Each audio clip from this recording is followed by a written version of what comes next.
سورۃ النحل بسم اللہ الرحمن الرحیم اتا امر اللہ فلا تستعجلوہ سبحانہ وتعالی عما یشرکون. آ گیا اللہ کا فیصلہ، اب اس کے لیے جلدی نہ مچاؤ. پاک ہے وہ اور بالا و برتر ہے اس شرک سے جو لوگ کر رہے ہیں. کس فیصلے کی بات ہے؟ یہاں ہجرت کی طرف اشارہ ہے. اور پیغمبر جب ایک جگہ سے ایک شہر سے ہجرت کر جاتا ہے تو پھر پیچھے والوں کی شامت آ جاتی ہے. اہل مکہ بار بار نبی صلی اللہ علیہ وسلم سے عذاب کا مطالبہ کرتے تھے کہ آپ کہتے ہیں کہ اگر تم نہیں مانو گے تو اللہ تعالیٰ ناراض ہو جائے گا، تم پہ عذاب آئے گا، تو اچھا لے آؤ. دھمکی دیتے تھے لے آؤ وہ عذاب. تو یہاں پر اللہ تعالیٰ فرماتے ہیں وہ سب فیصلہ ہو چکا ہے، ہجرت کے بعد جلدی تمہاری خبر لی جائے گی، اب جلدی نہ کرو.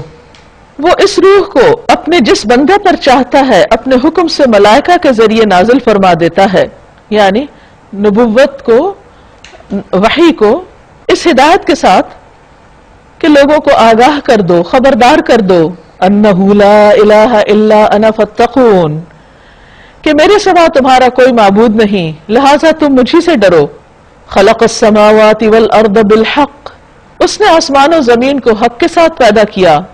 تعالی عما یشرکون، وہ بہت بالا و برتر ہے اس شرک سے جو یہ لوگ کرتے ہیں. خلق الانسان من نطفۃ فاذا هو خصیم مبین، اس نے انسان کو ایک ذرا سی بوند سے پیدا کیا اور دیکھتے ہی دیکھتے صریحاً وہ ایک جھگڑالو ہستی بن گیا. یعنی اللہ تعالیٰ نے انسان کا آغاز ایک بالکل باریک چھوٹی چیز سے کیا کہ جو نیکڈ آئی کو نظر بھی نہیں آتی، لیکن وہی انسان جب اللہ کی خاص رحمت اور اس کے دیے ہوئے رزق پر پل کر ایک مکمل انسان بنا اور پھر دنیا میں آ کر جب بولنے کے، سوچنے سمجھنے کے قابل ہوا، تو حیرت کی بات ہے کہ اس نے زبان اللہ کے خلاف کھولی، اپنے خالق کے خلاف، جس نے اس کو پیدا کیا، جس نے رزق دیا، جس نے اس کی ساری ضروریات پوری کی. وہ اسی کے بارے میں باتیں بنانے لگا اور اس کے ساتھ اوروں کو خدا بنانے لگا. اب یہاں سے اللہ سبحانہ وتعالی انسان کے لیے جو اس نے نعمتیں پیدا کی ہیں خاص طور پر ان کا ذکر فرماتے ہیں. وَالْأَنْعَامَ خَلَقَهَا، اور مویشی جانوروں کو اس نے پیدا کیا. کس لیے؟ لَكُمْ فِيهَا دِفْءٌ وَمَنَافِعُ وَمِنْهَا تَأْكُلُونَ، ان میں تمہارے لیے پوشاک بھی ہے، خوراک بھی ہے، اور اس طرح کے دوسرے فائدے بھی. ان میں تمہارے لیے جمال ہے، خوبصورتی ہے، بیوٹیفل سین، جبکہ صبح تم انہیں چرنے کے لیے بھیجتے ہو. یعنی اکٹھے جب وہ نکلتے ہیں اور گراسی لینڈز پر وہ اکٹھے چر رہے ہوتے ہیں تو دیکھنے والا منظر ہوتا ہے. اور جبکہ شام انہیں واپس لاتے ہو جب سورج غروب ہونے کے قریب ہوتا ہے اور وہ جانور پیٹ بھر کے واپس اپنے گھروں کو لوٹ رہے ہوتے ہیں اور خوشی خوشی وہ آ رہے ہوتے ہیں اور اپنے مالک کی بات مان رہے ہوتے ہیں، تو وہ بھی ایک بہت ہی خوبصورت سین ہوتا ہے. یہ افسوس ہے کہ اب انسانوں نے یہ سین دیکھنے چھوڑ دیے، صرف مصنوعی زندگی کے اندر ہی گم ہو کے رہ گئے. وہ تمہارے لیے بوجھ ڈھو کر ایسے ایسے مقامات تک لے جاتے ہیں جہاں تم سخت جاں فشانی کے بغیر پہنچ نہیں سکتے، خاص طور پر ہلی ایریاز میں. حقیقت یہ ہے کہ تمہارا رب بڑا ہی شفیق اور مہربان ہے. اس نے گھوڑے اور خچر اور گدھے پیدا کیے تاکہ تم ان پر سوار ہو، وہ تمہاری زندگی کی رونق بنے. وہ اور بہت سی چیزیں تمہارے فائدے کے لیے پیدا کرتا ہے جن کا تمہیں علم تک نہیں، یعنی پیدا کر چکا ہے یا آئندہ پیدا کرے گا. اور اگر سواریوں کے کانٹیکس میں تو آپ دیکھیے کہ اس زمانے میں تو سواری کے لیے گھوڑے گدھے ہی تھے، لیکن آج انسان نے جو ترقی کی اور اللہ کی بنائی ہوئی چیزوں کو اس طرح مولڈ کیا، مثلا لوہا اللہ نے بنایا اور اس سے اس نے جہاز بنائے، ریل گاڑیاں بنائی اور بہت سی طرح طرح کی گاڑیاں، کاریں. فرمایا کہ ایسی اور بھی چیزیں آئیں گی کہ جن کو تم جانتے بھی نہیں، اور ہر دور کا انسان اپنے مستقبل کے بارے میں نہیں جانتا. وَعَلَى اللَّهِ قَصْدُ السَّبِيلِ وَمِنْهَا جَائِرٌ، اور اللہ ہی کے ذمہ ہے سیدھا راستہ بتانا جبکہ راستے ٹیڑے بھی موجود ہیں. وَلَوْ شَاءَ لَهَدَاكُمْ أَجْمَعِينَ، اگر وہ چاہتا تو تم سب کو ہدایت دے دیتا.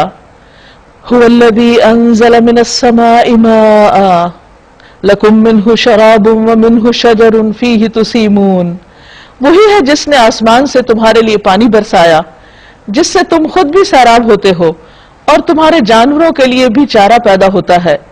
وہ اس پانی کے ذریعے سے کھیتیاں اگاتا ہے اور زیتون اور کھجور اور انگور اور طرح طرح کے دوسرے پھل پیدا کرتا ہے.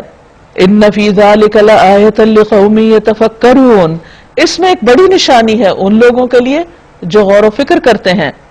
یعنی یہ چیزیں صرف کھانے کے لیے نہیں ہیں بلکہ اس لیے بھی ہے کہ ان سے اللہ تعالیٰ کی قدرت کا اندازہ لگایا جائے اور اللہ کی پہچان بھی پیدا ہو. اور دن رات ہم اس طرح کی مختلف چیزوں کو دیکھتے ہیں مگر ہم صرف ان کو کھانے کا ہی شوق رکھتے ہیں، اس سے کچھ اور نہیں حاصل کرتے. اب آپ دیکھیے کہ اگر ایک چارہ جانور بھی کھاتا ہے اور کوئی غور و فکر نہیں کرتا، اور ہم انسان بھی کچھ چیزیں کھا رہے ہیں کوئی اور غور و فکر کسی قسم کا نہیں کر رہے، تو پھر ہم نے اور ان میں کیا فرق رہ گیا؟ وَسَخَّرَ لَكُمُ اللَّيْلَ وَالنَّهَارَ وَالشَّمْسَ وَالْقَمَرَ وَالنُّجُومُ مُسَخَّرَاتٌ بِأَمْرِهِ إِنَّ فِي ذَلِكَ لَآيَاتٍ لِقَوْمٍ يَعْقِلُونَ. اس نے تمہاری بھلائی کے لیے رات اور دن کو اور سورج اور چاند کو مسخر کر رکھا ہے، اور سب تارے بھی اسی کے حکم سے مسخر ہیں، یعنی ایک ڈسپلن میں ہے، تمہیں فائدہ پہنچا رہے ہیں. اس میں بہت نشانیاں ہیں ان لوگوں کے لیے جو عقل سے کام لیتے ہیں. اور یہ جو بہت سی رنگ برنگ کی چیزیں اس نے تمہارے لیے زمین میں پیدا کر رکھی ہیں، یعنی زمین کی جو پیداوار ہے اس میں رنگ بہت ہے، ان میں بھی ضرور نشانی ہے ان لوگوں کے لیے جو سبق حاصل کرنے والے ہیں. وہی ہے جس نے تمہارے لیے سمندر کو مسخر کر رکھا ہے تاکہ تم اس سے تر و تازہ گوشت لے کر کھاؤ، مچھلیاں وغیرہ، سی فوڈ، اور اس سے زینت کی وہ چیزیں نکالو جنہیں تم پہنا کرتے ہو، پرلز وغیرہ. تم دیکھتے ہو کہ کشتی سمندر کا سینہ چیرتی ہوئی چلتی ہے. یہ سب کچھ اس لیے ہے کہ تم اپنے رب کا فضل تلاش کرو اور اس کے شکر گزار بنو. اب دیکھیے کہ پانی میں ایک سوئی ڈالے تو وہ گر جاتی ہے، نیچے بیٹھ جاتی جا کے، اور کس طرح اتنے ہیوج کشتیاں اور جہاز جو ہیں وہ پانی کی سطح پر تیر رہے ہوتے ہیں. یہ اللہ کی کس قدر رحمت ہے بندوں کے لیے کہ اس میں ٹرانسپورٹیشن بھی ہے اور انسان کی مختلف جگہوں پر جا کر رزق کے نئے نئے وسائل کو تلاش کرنے کا موقع بھی. وَأَلْقَى فِي الْأَرْضِ رَوَاسِيَ أَن تَمِيدَ بِكُمْ وَأَنْهَارًا وَسُبُلًا لَعَلَّكُمْ تَهْتَدُونَ. اس نے زمین میں پہاڑوں کی میخیں گاڑ دیں تاکہ زمین تم کو لے کر ڈھلک نہ جائے. اس نے دریا جاری کیے اور قدرتی راستے بنائے، یعنی پہاڑوں کے بیچ بیچ میں سے انسانوں کے نکلنے کے راستے تاکہ تم راہ پاؤ. اس نے زمین میں راستہ بتانے والی علامتیں رکھ دی، یعنی ساری زمین بالکل ایک جیسی فلیٹ نہیں ہے بلکہ ہر خطے کے کچھ لینڈ مارکس ہیں، کچھ ایسے سائنز ہیں کہ جس سے انسان پہچان جاتا ہے کہ میں کون سے علاقے میں ہوں. وَعَلَامَاتٍ، اور علامات، وَبِالنَّجْمِ هُمْ يَهْتَدُونَ، اور تاروں سے بھی لوگ ہدایت پاتے ہیں. یعنی دن کے وقت اور نشانیاں نظر آتی ہیں اور رات کے وقت گھپ اندھیرے میں ستاروں سے انسان اپنی ڈائریکشنز معلوم کرتا ہے، خصوصاً سمندر میں جب ہو. أَفَمَن يَخْلُقُ كَمَن لَّا يَخْلُقُ أَفَلَا تَذَكَّرُونَ. پھر کیا وہ جو پیدا کرتا ہے اور جو کچھ بھی پیدا نہیں کرتے، یعنی ان کے جو معبود سو کالڈ، کیا دونوں برابر ہو سکتے ہیں؟ کبھی بھی نہیں. افلا تذکرون، کیا تم ہوش میں نہیں آتے، تم سمجھتے نہیں ہو؟ وَإِن تَعُدُّوا نِعْمَةَ اللَّهِ لَا تُحْصُوهَا، اور اگر تم اللہ کی نعمتوں کو گننا چاہو تو گن نہیں سکتے. یہ تو صرف موٹی موٹی چند چیزیں جو تم ہر روز دیکھتے ہو وہ تمہیں دکھائی جا رہی ہیں. ایک تو نا انسان دیکھتا ہے اور پھر ایک اس کو دکھایا جاتا ہے کہ دیکھو ان چیزوں پر غور کرو. نبی صلی اللہ علیہ وسلم کائنات کے اندر غور و فکر کرتے. صحابہ کہتے ہیں کہ اگر ایک پرندہ بھی اڑتا تو آپ اس میں سے بھی کوئی نہ کوئی سبق ہمیں نکال کے بتاتے. ہر چیز میں غور و فکر کرتے. ان اللہ لغفور الرحیم، حقیقت یہ ہے کہ اللہ بڑا ہی درگزر کرنے والا اور رحیم ہے.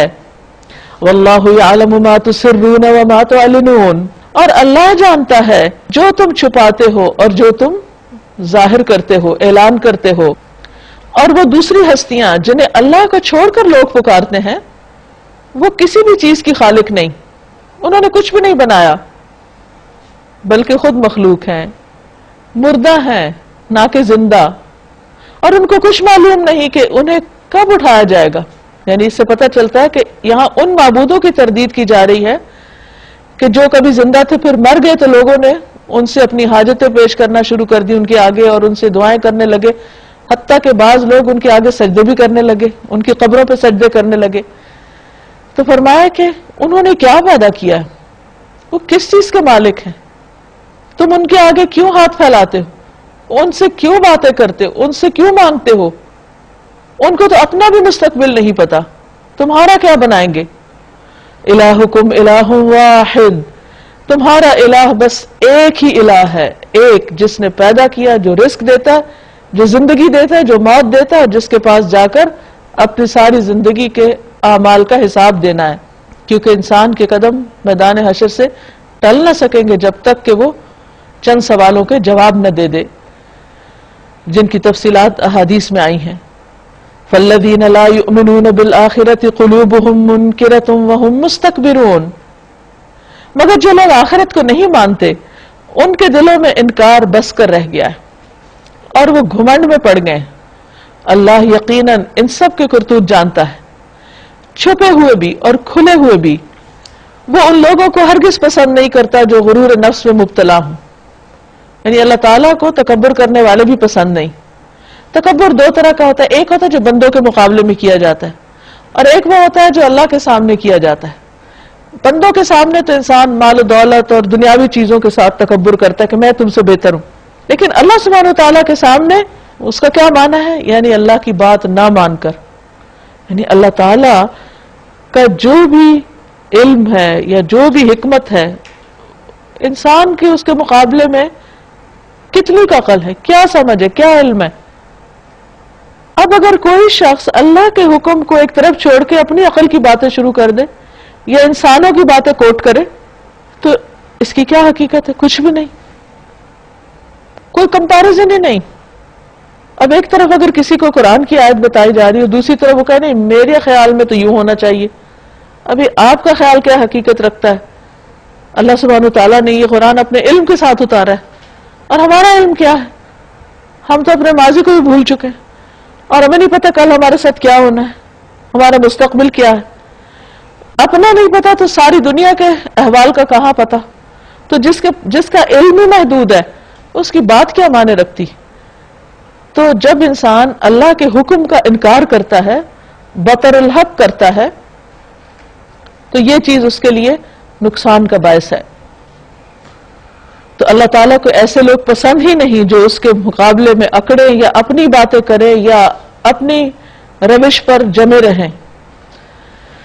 اور جب کوئی ان سے پوچھتا ہے کہ تمہارے رب نے کیا چیز نازل کی ہے تو کہتے ہیں اجی وہ تو اگلے وقتوں کی فرسودہ کہانیاں ہیں، پرانے قصے کہانیاں۔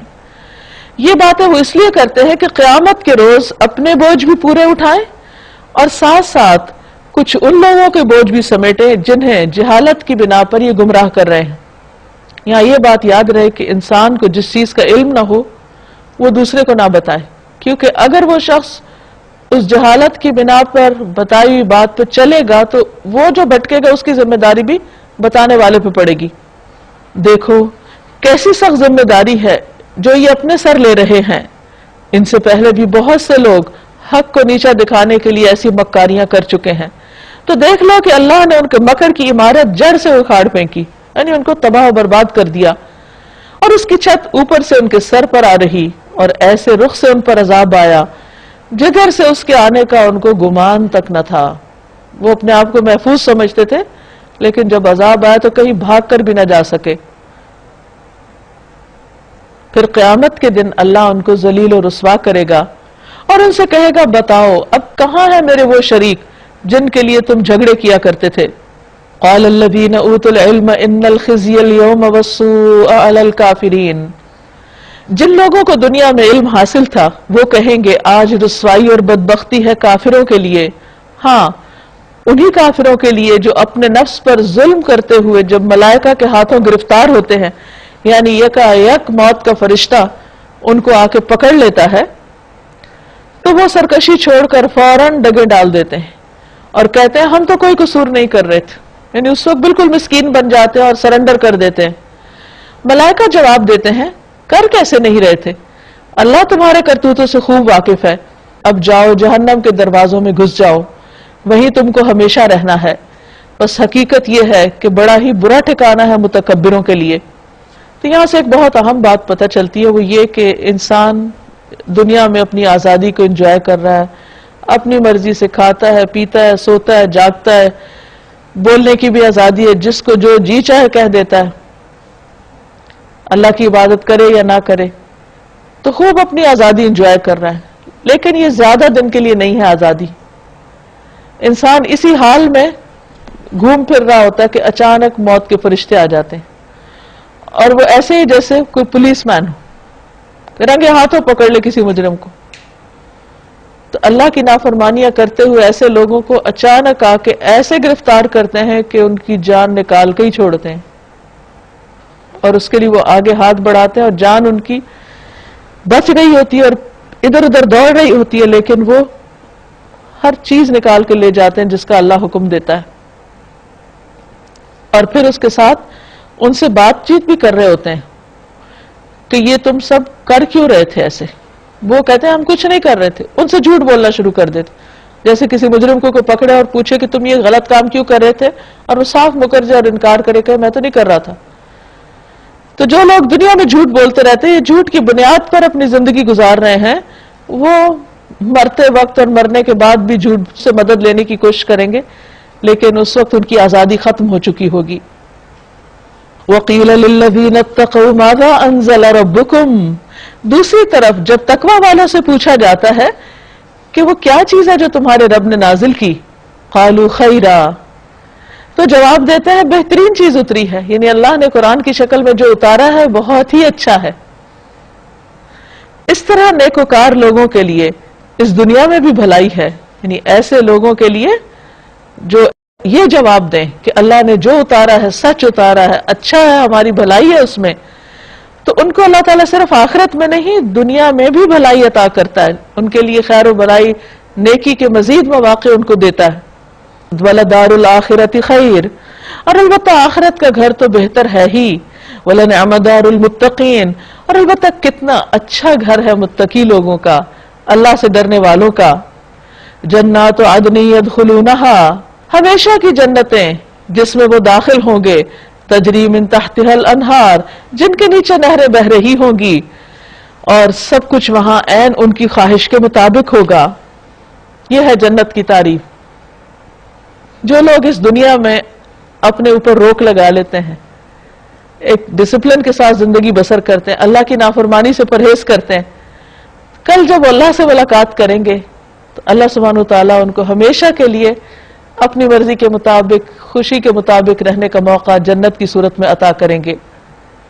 وہاں ہر چیز ان کی مرضی کے مطابق ہوگی. لہم فیہا ما یشاؤون. اب دیکھیے کہ دنیا میں انسان کتنی بھی کوشش کرے، کتنا بڑے سے بڑا انسان بھی کیوں نہ ہو، ہر چیز اپنی مرضی نہیں کر سکتا. حتیٰ کہ اگر اس کی بہت زیادہ بھی اتھارٹی ہو تو پھر کیا ہوتا ہے، مثلا فوڈ کے معاملے میں ریسٹرکشنز ہو جاتی ہیں، ہیلتھ کے معاملے میں اور بہت سی چیزوں کے معاملے میں طرح طرح کی رکاوٹیں آتی. زندگی میں انسان اپنی ہر خواہش پوری کر ہی نہیں سکتا.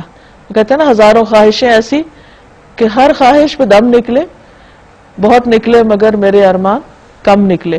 یعنی انسان کتنی بھی خواہشیں پوری کرے وہ پوری نہیں ہو سکتی دنیا میں، وہ صرف آخرت میں ہی ہوں گی.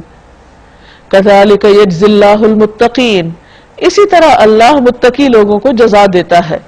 الذین تتوفاہم الملائکۃ طیبین، یہ وہ لوگ ہیں کہ جب فرشتے ان کی جان نکالنے آتے ہیں تقوی والوں کی، یقولون السلام علیکم، تو السلام علیکم کہہ کے ان کی جان لیتے ہیں، یعنی ان پر سلامتی کی دعا بھیجتے ہیں، اور پھر خوشخبری دیتے ہیں ادخلوا الجنۃ بما کنتم تعملون، اور جنت میں داخل ہو جاؤ بوجہ اس کے جو تم عمل کرتے تھے، یعنی جنت تمہارے اعمال کا بدلہ ہے. هل ينظرون الا ان تأتيهم الملائکۃ او یأتی امر ربک. اب یہ لوگ جو انتظار کر رہے ہیں تو اس کے سوا اب اور کیا باقی رہ گیا ہے کہ ملائکہ ہی آ پہنچے یا تیرے رب کا فیصلہ صادر ہو جائے. اس طرح کی ڈٹائی ان سے پہلے بہت سے لوگ کر چکے ہیں، پھر جو کچھ ان کے ساتھ ہوا وہ ان پر اللہ کا ظلم نہ تھا بلکہ ان کا اپنا ظلم تھا جو انہوں نے خود اپنے اوپر کیا. ان کے کرتوتوں کی خرابیاں آخر کار انہیں دامنگیر ہو گئیں، اور وہی چیز ان پر مسلط ہو گئی جس کا وہ مذاق اڑاتے تھے، یعنی اللہ کا عذاب. وقال الذين اشركوا لو شاء الله ما عبدنا من دونه من شيء نحن ولا آباؤنا ولا حرمنا من دونه من شيء. مشرکین کہتے ہیں اگر اللہ چاہتا تو نہ ہم اور نہ ہمارے باپ دادا اس کے سوا کسی اور کی عبادت کرتے. اللہ نے کیوں آزادی دی تھی؟ ابھی ہمارا قصور نہیں. اگر آزادی نہ ہوتی تو امتحان کیسے ہوتا؟ نہ اس کے حکم کے بغیر کسی چیز کو حرام ٹھہراتے. یعنی ایسے حجت بازی ہے ان کی. ایسے ہی بہانے ان سے پہلے کے لوگ بھی بناتے رہے ہیں. یعنی یہ کوئی نئی بات نہیں.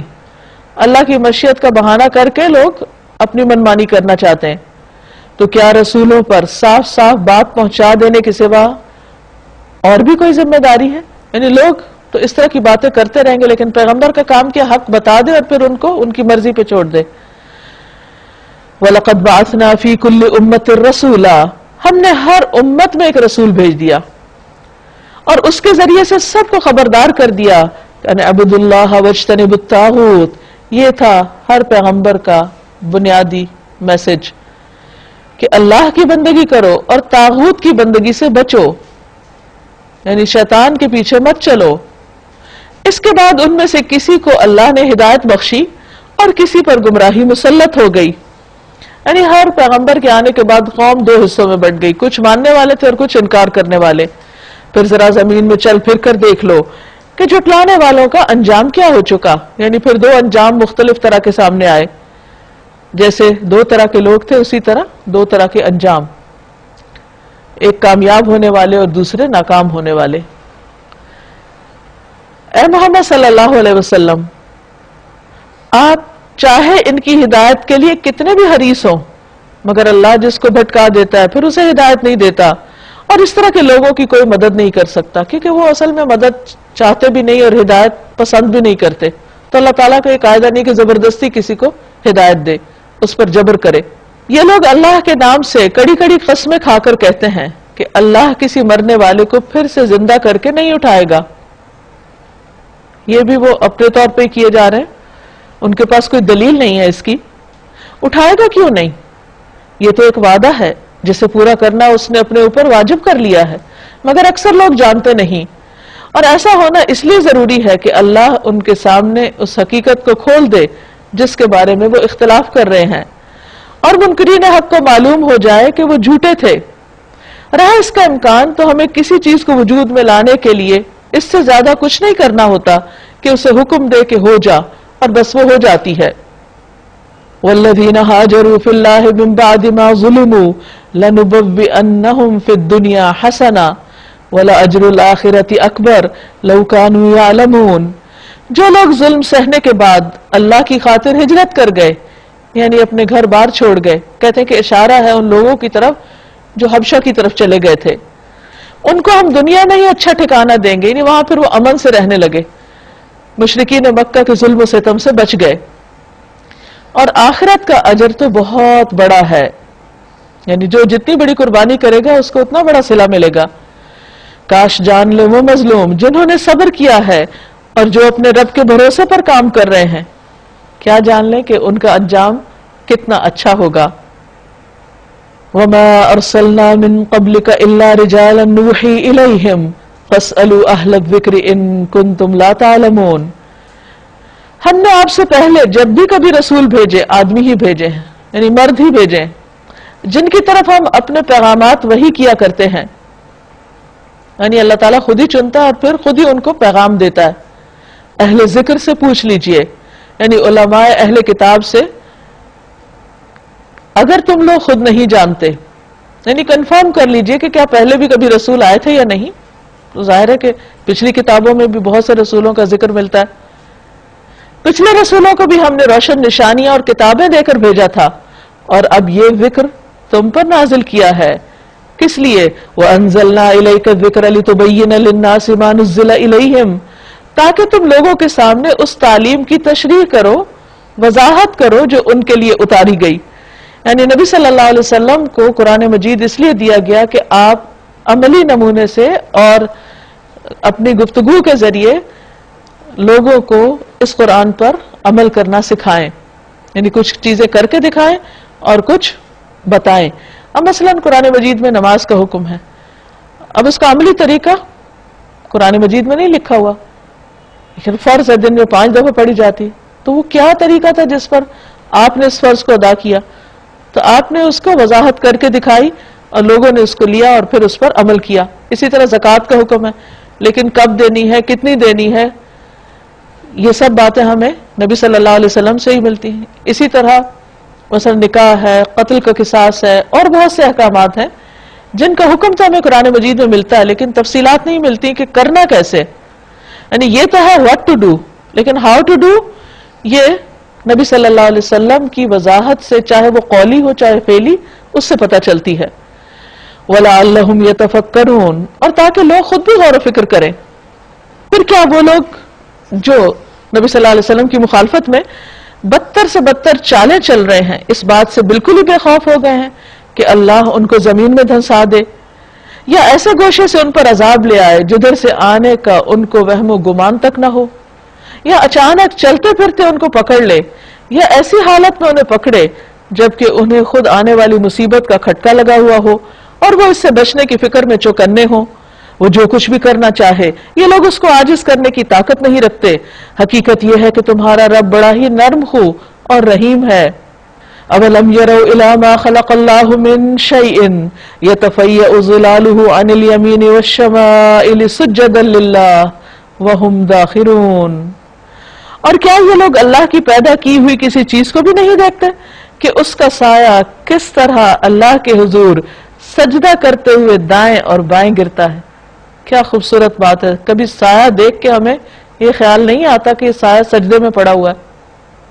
اللہ تعالیٰ فرماتے ہیں کہ ہر چیز کا ہم نے سایہ بنایا، اور وہ سایہ اس کا بھی ایک مقصد ہے کہ وہ اللہ کے حضور جھکا ہوا ہے. یعنی وہ چیز اگر خود نہیں زمین پر جھک سکتی تو اس کا سایہ جھک کے اللہ کی اطاعت کا اظہار کر رہا ہے، اور وہ سب کے سب اس طرح اظہار عجز کر رہے ہیں. وَلِلَّهِ يَسْجُدُ مَا فِي السَّمَاوَاتِ وَمَا فِي الْأَرْضِ وَمَا فِي الْأَرْضِ مِن دَابَّةٍ وَالْمَلَائِكَةُ وَهُمْ لَا يَسْتَكْبِرُونَ. زمین اور آسمانوں میں جس قدر جاندار مخلوقات ہیں اور جتنے ملائکہ ہیں، سب اللہ کے آگے سر بسجود ہیں. یعنی صرف مادی چیزیں نہیں، بہت سے جاندار بھی اللہ کے آگے سجدہ کرتے ہیں اور وہ ہرگز سرکشی نہیں کرتے. یخافون ربهم من فوقهم ویفعلون ما یؤمرون، اپنے رب سے جو ان کے اوپر ہے ڈرتے ہیں اور جو کچھ حکم دیا گیا ہے اس کے مطابق کام کرتے ہیں. یہاں پر سجدہ واجب ہو گیا. اب آپ دیکھیے کہ کوئی بھی چیز اس کو جس مقصد کے لیے پیدا کیا گیا وہ وہی کر رہی. سورج، چاند، ستارے، ہوائیں، بادل، دریا، پہاڑوں کے اندر کی مخلوق، زمین پہ چلنے والے جتنے بھی کیڑے مکوڑے، پرندے، سب کے سب اللہ کے حکم کے تابع اور اسی کام میں لگے. وہی کھاتے ہیں جو اللہ نے کھانے کے لیے کہا ان کو، جو ان کے حصے میں رکھا ہے. وہ یہ نہیں کرتے کہ دوسروں کی چیز میں مداخلت کریں. اپنے اپنے سفیر میں، اپنے اپنے میدان میں، اپنے اپنے کام میں ہیں. لیکن انسان ان سب چیزوں کو دیکھ کر سوچے، غور کرے کہ وہ اللہ کا کتنا فرما بردار ہے اور وہ اللہ کی ساری نعمتیں پا کر اس کے ساتھ کیا معاملہ کر رہا ہے. اللہ کا فرمان ہے کہ دو الہ نہ بنا لو، الہ تو بس ایک ہی ہے، لہذا تم مجھی سے ڈرو. دو کی بات اس لیے کی گئی کہ اگر دو منع ہے تو دو سے زیادہ تو جتنے بھی ہیں وہ سارے ہی منع ہیں. یعنی منیمم فگر ایک کے بعد دو ہی ہے. اسی کا ہے وہ سب کچھ جو آسمانوں میں ہے اور جو زمین میں ہے، اور خالصتاً اسی کا دین ساری کائنات میں چل رہا ہے. پھر کیا اللہ کو چھوڑ کر تم کسی اور سے تقویٰ کرو گے، کسی اور سے ڈرو گے؟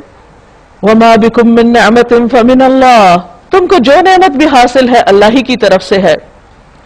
پھر جب کوئی سخت وقت تم پر آتا ہے تو تم لوگ اپنی فریادیں لے کر اسی کی طرف دوڑتے ہو. اور یہ کتنی بڑی حقیقت ہے کہ عام حالات میں اگر انسان اللہ کو بھولا بھی رہے تو تکلیف میں تو وہ اللہ ہی کی طرف جاتا ہے. مگر جب اللہ اس وقت کو ٹال دیتا ہے، مشکل آسان کر دیتا ہے، تو یکا یک تم میں سے ایک گروہ اپنے رب کے ساتھ دوسروں کو اس مہربانی کے شکریہ میں شریک کرنے لگتا ہے. پھر وہ اوروں کے گن گانے لگتا ہے اور اوروں کے نام کی نظر و نیاز دینے لگتا ہے تاکہ اللہ کے احسان کی ناشکری کرے. اچھا مزے کر لو، ان قریب تمہیں معلوم ہو جائے گا. یعنی کتنے دن تم یہ سب حرکتیں کرو گے؟ یہ لوگ جن کی حقیقت سے واقف نہیں ہیں ان کے حصے ہمارے دیے ہوئے رزق میں سے مقرر کرتے ہیں. یعنی ان کی نظر نیاز اور ان پہ چڑھاوا چڑھانے کے لیے اللہ تعالیٰ کی پیداوار جو اللہ نے پیدا کی چیزیں اس میں سے خرچ کرتے ہیں. خدا کی قسم ضرور تم سے پوچھا جائے گا یہ جھوٹ تم نے کیسے گھڑ لیے. یہ خدا کے لیے بیٹیاں تجویز کرتے ہیں سبحان اللہ, اور ان کے لیے وہ جو یہ خود چاہیں, یعنی اپنے لیے تو بیٹے پسند کرتے ہیں اور اللہ کے لیے انہوں نے بیٹیاں مقرر کر رکھی ہیں. فرشتوں کو اللہ کی بیٹیاں کہتے تھے. اور ان کا اپنا حال کیا ہے؟ وَإِذَا بُشِّرَ أَحَدُهُمْ بِالْأُنْثَى ظَلَّ وَجْهُهُ مُسْوَدًّا وَهُوَ كَظِيمٌ, جب ان میں سے کسی کو بیٹی کے پیدا ہونے کی خوشخبری دی جاتی ہے تو اس کے چہرے پر کلونس چھا جاتی ہے اور وہ بس خون کا سا گھونٹ پی کے رہ جاتا ہے, لوگوں سے چھپتا پھرتا ہے کہ اس بری خبر کے بعد کیا کسی کو منہ دکھائے. سوچتا ہے کہ ذلت کے ساتھ بیٹی کو لیے رہے یا مٹی میں دبا دے. دیکھو کیسے برے حکم ہیں جو یہ خدا کے بارے میں لگاتے ہیں. بری صفات سے متصف کیے جانے کے لائق تو وہ لوگ ہیں جو آخرت کا یقین نہیں رکھتے.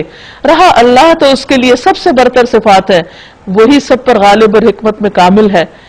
یعنی اہل عرب کی یہاں ایک بہت بڑی برائی یا ان کی بری رسم کا ذکر کیا جا رہا ہے کہ جس میں عورتوں کو وہ کوئی مقام نہیں دیتے تھے اور ان کے چند قبائل بیٹیوں کو پیدا ہوتے ہی زمین میں زندہ ہی دفنا دیتے تھے, مار کے بھی نہیں.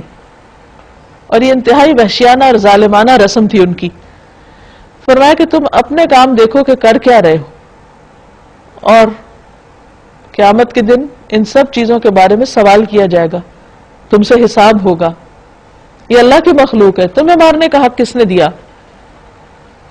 اگر کہیں اللہ لوگوں کو ان کی زیادتی پر فوراً ہی پکڑ لیا کرتا تو روئے زمین پر کسی متنفس کو نہ چھوڑتا. اچھا بعض اوقات ایسا ہوتا نا جب اس طرح کے ظلم و ستم دنیا میں ہو رہے ہوتے ہیں تو لوگ کہتے ہیں کہاں ہے اللہ, کیوں نہیں پکڑتا ان ظالموں کو؟ اگر وہ ہوتا تو آج یہ لوگ یہ نہ کر سکتے. لیکن بات یہ ہے کہ اللہ تعالی ہر ایک کو مہلت دیتا ہے, ظالم کو بھی دیتا ہے اور دوسروں کو بھی. اچھا کرنے والے بھی کرے اور برا کرنے والے بھی اپنا کام کر لیں, پر ایک دن آئے گا جب وہ سب کا حساب لے گا. تو اس کا یہ مطلب نہیں کہ اگر ظالم ظلم کرنے کے لیے کوئی مہلت پا رہا ہے تو اس کا مطلب ہے کہ خدا نخواستہ یعنی کہ کوئی اللہ موجود نہیں. اگر اللہ تعالیٰ اس طرح لوگوں کو پکڑنے لگ جائے تو پھر تو کوئی بچے ہی نہ, کیونکہ ہر شخص کسی نہ کسی طرح کا کوئی ظلم کر ہی رہا ہوتا ہے. لیکن وہ سب کو ایک وقت مقرر تک مہلت دیتا ہے, پھر جب وہ وقت آ جاتا ہے تو اس سے کوئی ایک گھڑی بھر بھی آگے پیچھے نہیں ہو سکتا. آج یہ لوگ وہ چیزیں اللہ کے لیے تجویز کر رہے ہیں جو خود اپنے لیے انہیں ناپسند ہیں, اور جھوٹ کہتی ہیں ان کی زبانیں کہ ان کے لیے بھلا ہی بھلا ہے. ان کے لیے تو ایک ہی چیز ہے اور وہ ہے دوزخ کی آگ. یعنی یہ غلط کام بھی کرتے ہیں اور بڑی خوش فہمی میں بھی ہیں کہ ان کو کچھ نہیں ہوگا. ضرور یہ سب سے پہلے اس آگ میں پہنچائے جائیں گے. یہ کیسے ہو سکتا ہے کہ ظلم کر کے پھر کہیں بھاگ نکلیں؟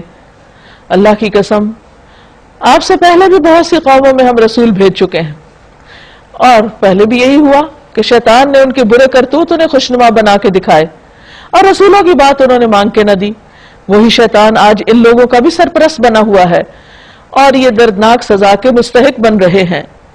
ہم نے یہ کتاب تم پر اس لیے نازل کی ہے کہ تم ان اختلافات کی حقیقت ان پر کھول دو جن میں یہ پڑے ہوئے ہیں. یہ کتاب رہنمائی اور رحمت بن کر اتری ہے ان لوگوں کے لیے جو اسے مان لیں. یعنی کتاب کے نزول کا ایک مقصد یہ بھی ہے کہ لوگوں کے اختلافات کو دور کیا جائے اور ان کو ایک نقطے پہ جمع کیا جائے, اور وہ ہے اللہ کی اطاعت اور فرما برداری. پھر اللہ تعالیٰ مزید کچھ نشانیاں دکھاتے ہیں. واللہ انزل من السماء ماء, اللہ نے آسمان سے پانی برسایا اور یکا یک مردہ پڑی ہوئی زمین میں اس کی بدولت جان ڈال دی. یعنی کتنی حیرت کی بات ہے کہ سوکھی مٹی ہوتی ہے لیکن جب اس میں پانی آتا ہے تو وہ ابھرنے لگتی ہے, اس میں سے خوشبو آنے لگتی ہے اور پیداوار نکلنے لگتی ہے. تو یہ کتنا بڑا اللہ تعالیٰ کا ایک معجزہ ہے, ایک بہت بڑی نشانی ہے اگر انسان اس سے سبق حاصل کرے. اور اس نشانی کا بار بار قرآن مجید میں اس لیے بھی ذکر کیا جاتا ہے کہ انسانوں کی پیدائش بھی اسی طرح ہوگی کہ مرنے کے بعد جو بالکل مٹی میں مل جائیں گے تو اللہ تعالیٰ اپنے حکم سے دوبارہ ان کو زندہ کر لے گا. یقیناً اس میں ایک نشانی ہے سننے والوں کے لیے, یعنی جو اللہ کی بات سنے وہی غور و فکر کر سکتے ہیں. وَإِنَّ لَكُمْ فِي الْأَنْعَامِ لَعِبْرَةً, تمہارے لیے مویشیوں میں بھی ایک سبق موجود ہے. ان کے پیٹ سے گوبر اور خون کے درمیان تمہیں ایک چیز پلاتے ہیں, یعنی خالص دودھ جو پینے والوں کے لیے نہایت خوشگوار ہے. یعنی آپ دیکھیے کہ اللہ تعالیٰ نے ان مویشی جانوروں کی شکل میں کیسی بہترین فیکٹریاں انسان کے لیے لگا دی، چلتی پھرتی فیکٹریاں کہ جہاں چاہے ساتھ لے جائے۔ اور اس میں دیکھا جائے، غور کیا جائے تو جانور کھاتے کیا ہیں؟ یہ گھاس۔ اس گھاس سے بھلا انسان خود دودھ بنائے؟ نہیں بنا سکتا۔ وہ گھاس کھاتے ہیں جن سے وہ اپنی ضرورت بھی پوری کرتے ہیں، بھوک مٹاتے ہیں، ان کو جتنے نیوٹرینٹس چاہیے ہوتے ہیں وہ ملتے ہیں، پھر اس کا جو ویسٹ ہے وہ بھی الگ نکلتا ہے اور خون بھی بنتا ہے اس سے ان کا، اور پھر ساتھ ساتھ انسان کے لیے غذا اس میں بنتی۔ اللہ کی کتنی بڑی رحمت ہے کہ انسان کو، یعنی دودھ زمین پہ کہیں اور نہیں بن سکتا، کوئی طریقہ ہے ہی نہیں، اگر یہ مویشی جانور نہ ہو تو دودھ ختم ہو جائے۔ کتنی زبردست غذا ہے جو پینے والے کے پینا بھی ہے اور کھانے والے کی کھانا بھی ہے۔ تو انسان کیوں نہیں غور کرتا کہ اللہ نے جانوروں کو چارہ کھلا کے تمہارے لیے ان کے پیٹ میں دودھ بنایا اور اس کو اتنا محفوظ رکھا کہ کہیں کسی سٹیج پر کوئی چیز مکس اپ ہی نہیں ہوتی، نہ ان کا خون، نہ پیشاب، نہ گوبر، اور نہ ان کی ضرورت کی چیزیں، وہ جا کے ہر چیز کس طرح تقسیم ہو جاتی ہے۔ وہ اندر تقسیم کون کر رہا ہوتا ہے اور کس مقدار سے کیا چیز بننی چاہیے یہ کون ڈیسائیڈ کرتا ہے؟ انسان تو ان کے اندر جھانکے بھی نہیں دیکھ سکتا، یہ سب کچھ اللہ کرتا ہے۔ اس میں اللہ تعالیٰ کی قدرت کی نشانی ہے، اللہ کی پہچان ہے۔ اور پھر یہ خالص دودھ جو پینے والوں کے لیے بہت خوشگوار ہے۔ آپ صلی اللہ علیہ وسلم نے فرمایا، میں نہیں جانتا کہ کھانے اور پینے دونوں کی کفایت دودھ کے علاوہ کوئی اور چیز کر سکتی ہے۔ یعنی اگر انسان کے پاس کھانے کو کچھ نہیں اور وہ صرف دودھ پی لیتا ہے تو دونوں ہی چیزیں ہو جاتی ہیں، یعنی کھانے کا حصہ بھی پورا ہو جاتا ہے اور پینے کا بھی۔ اسی طرح کھجور کے درختوں اور انگور کی بیلوں سے بھی ہم ایک چیز تمہیں پلاتے ہیں جسے تم نشہ آور بھی بنا لیتے ہو۔ یعنی اللہ نے تو تمہارے لیے اس میں بہترین رزق رکھا اور پاک رزق بھی، لیکن تم اس سے فائدہ صحیح طور پر نہیں اٹھاتے۔ جیسے دودھ تو اللہ نے بہت خالص بنایا لیکن انسان نے اس میں طرح طرح کی ملاوٹیں کر دی اور اسے خالص نہیں چھوڑا۔ اسی طرح باقی پھلوں وغیرہ کو بھی ابیوز کیا اور اس سے فائدے کی بجائے نقصان دہ چیزیں بنانی شروع کر دی۔ یقیناً اس میں ایک نشانی ہے عقل سے کام لینے والوں کے لیے۔ وَأَوْحَى رَبُّكَ إِلَى النَّحْلِ، خیر مویشی جانور تو بہت بڑے بڑے، اونٹ، گائے، بکری، بھیڑ وغیرہ، اللہ نے ایک اور ٹائنی سی فیکٹری بھی بنائی ہے، یا اس فیکٹری کے ورکر بنائے ہیں جو انسان کے لیے صحت مند مواد یعنی شہد پیدا کرتے ہیں۔ یہ سارا عمل کیسے ہوتا ہے؟ ایک چھوٹی سی مکھی کو کس طرح اللہ نے سکھایا کہ وہ انسان کے لیے اتنی زبردست چیز بنائے کہ جس میں انسان کے لیے ہیلنگ ہے، شفا ہے، غذا بھی ہے، دوا بھی ہے۔ اور دیکھو تمہارے رب نے شہد کی مکھی پر یہ بات وحی کر دی۔ وحی کا مطلب ہوتا ہے خفیہ اشارہ، کہ جو کرنے والے اور جس کو کیا جا رہا ہے صرف اس کو پتا ہو۔ اور اللہ تعالیٰ مکھیوں کو کرتے ہیں، ہمیں تو پتہ ہی نہیں کیا کیسے ہوتا ہے۔ چھوٹے سے انڈے سے وہ نکلتی ہیں اور کس طرح وہ اتنا بڑا کام کر جاتی ہیں، اور ہر مکھی کو اس کا کام سکھایا جاتا ہے۔ کہاں ان کی ٹریننگ ہوتی ہے، کیسی تربیت ہوتی ہے، کیا سسٹم ہے، کیا انداز ہے۔ فرمایا کہ تمہارے رب نے شہد کی مکھی پہ یہ بات وحی کر دی کہ پہاڑوں میں اور درختوں میں اور بیلوں میں چھتے بناؤ اور ہر طرح کے پھلوں کا رس چوس کر اپنے رب کی ہموار کی ہوئی راہوں پر چلتی رہو۔ یعنی اس کی اڑان نہ بہت اونچی ہوتی ہے اور نہ زمین پہ جا کے بیٹھتی ہے، بلکہ ایک سرٹن لیول پر ہوتی ہے، اور پھر کس طرح اپنے چھتے سے نکل کے جاتی ہے، رس چوستی ہے اور واپس اپنے ہی چھتے پہ آتی، کہیں اور نہیں چلی جاتی۔ اس مکھی کے اندر سے رنگ برنگ کا ایک شربت نکلتا ہے جس میں شفا ہے لوگوں کے لیے، اور وہ صحیح قسم کے پھولوں پہ جا کے بیٹھتی، کڑوی چیزوں پر نہیں، یا ایسے جو شہد کو خراب کر دینے والی چیزیں ان پر نہیں۔ اور پھر خود چھتے کا بنایا جانا اور اس میں رائل جیلی کا بننا اور ہر ڈراپ کو الگ سے سیل کرنا اور اس پر موم چڑھانا، ایک پوری فیکٹری کا کام ہے جو ٹائنی مکھیاں کر رہی ہوتی ہیں، اور اس چھوٹی سی مکھی کے اندر پورے سسٹمز کام کر رہے ہوتے ہیں، اور کس طرح وہ فوکسڈ ہو کر اپنے کام کیے چلی جاتی ہیں اور کسی اور کے کام میں مداخلت نہیں کرتی۔ یخرج من بطونها شراب مختلف الوانہ فیہ شفاء للناس. اور پھر حیرت کی بات یہ کہ شہد کے رنگ مختلف ہوتے ہیں. مختلف رنگوں میں جو غذا ہوتی ہے وہ انسان کی طبیعت پہ اچھا اثر ڈالتی ہے، تو اس کی طرف بھی اشارہ کیا گیا اور فرمایا اس میں لوگوں کے لیے شفا ہے. ان فی ذلک لآیۃ لقوم یتفکرون، اس میں ان لوگوں کے لیے نشانی ہے جو غور و فکر کرتے ہیں. واللہ خلقکم ثم یتوفاکم، دیکھو اللہ نے تم کو پیدا کیا پھر وہ تم کو موت دیتا ہے، اور تم میں سے کوئی بدترین عمر کو پہنچا دیا جاتا ہے، انتہائی بوڑھا ہو جاتا ہے، کچھ کرنے کے قابل نہیں رہتا، تاکہ سب کچھ جاننے کے بعد پھر کچھ نہ جانے. یعنی انسان اپنے علم پہ بڑا ناز کرتا ہے کہ میں بہت پڑھا لکھا ہوں، لیکن ہوتا کیا ہے کہ وقت کے ساتھ ساتھ سب کچھ اس کو بھول جاتا ہے. کیسی کیسی بیماریاں، الزائمر، ڈیمنشیا وغیرہ انسان کی ساری اکڑ ختم کر کے رکھ دیتی ہیں، اور انسان کے کنٹرول میں بھی نہیں کہ وہ اپنے بھولنے پہ قابو پا سکے، یا اپنے بڑھاپے کو روک سکے، یا اپنی کسی اس کمزوری کو کنٹرول کر سکے، تاکہ سب کچھ جاننے کے بعد پھر کچھ نہ جانے. حق یہ ہے کہ اللہ ہی علم میں کامل اور قدرت میں بھی کامل ہے، یعنی اصل علم تو اللہ کا ہے جو ختم نہیں ہوگا. ہمارے پاس تو جو کچھ ہے وہ ایک محدود وقت کے لیے، اور پھر ایک وقت کے بعد وہ سب لے لیا جائے گا. تو یہ کتنی اللہ کی رحمت ہے کہ ہمیں اس نے موقع دیا ہوا کہ جو اس نے سکھایا ہم اس پر عمل کریں اور اس سے فائدہ اٹھا لیں، کیونکہ ایک سرٹن ٹائم پیریڈ کے بعد یہ نعمت بھی واپس چلی جائے گی.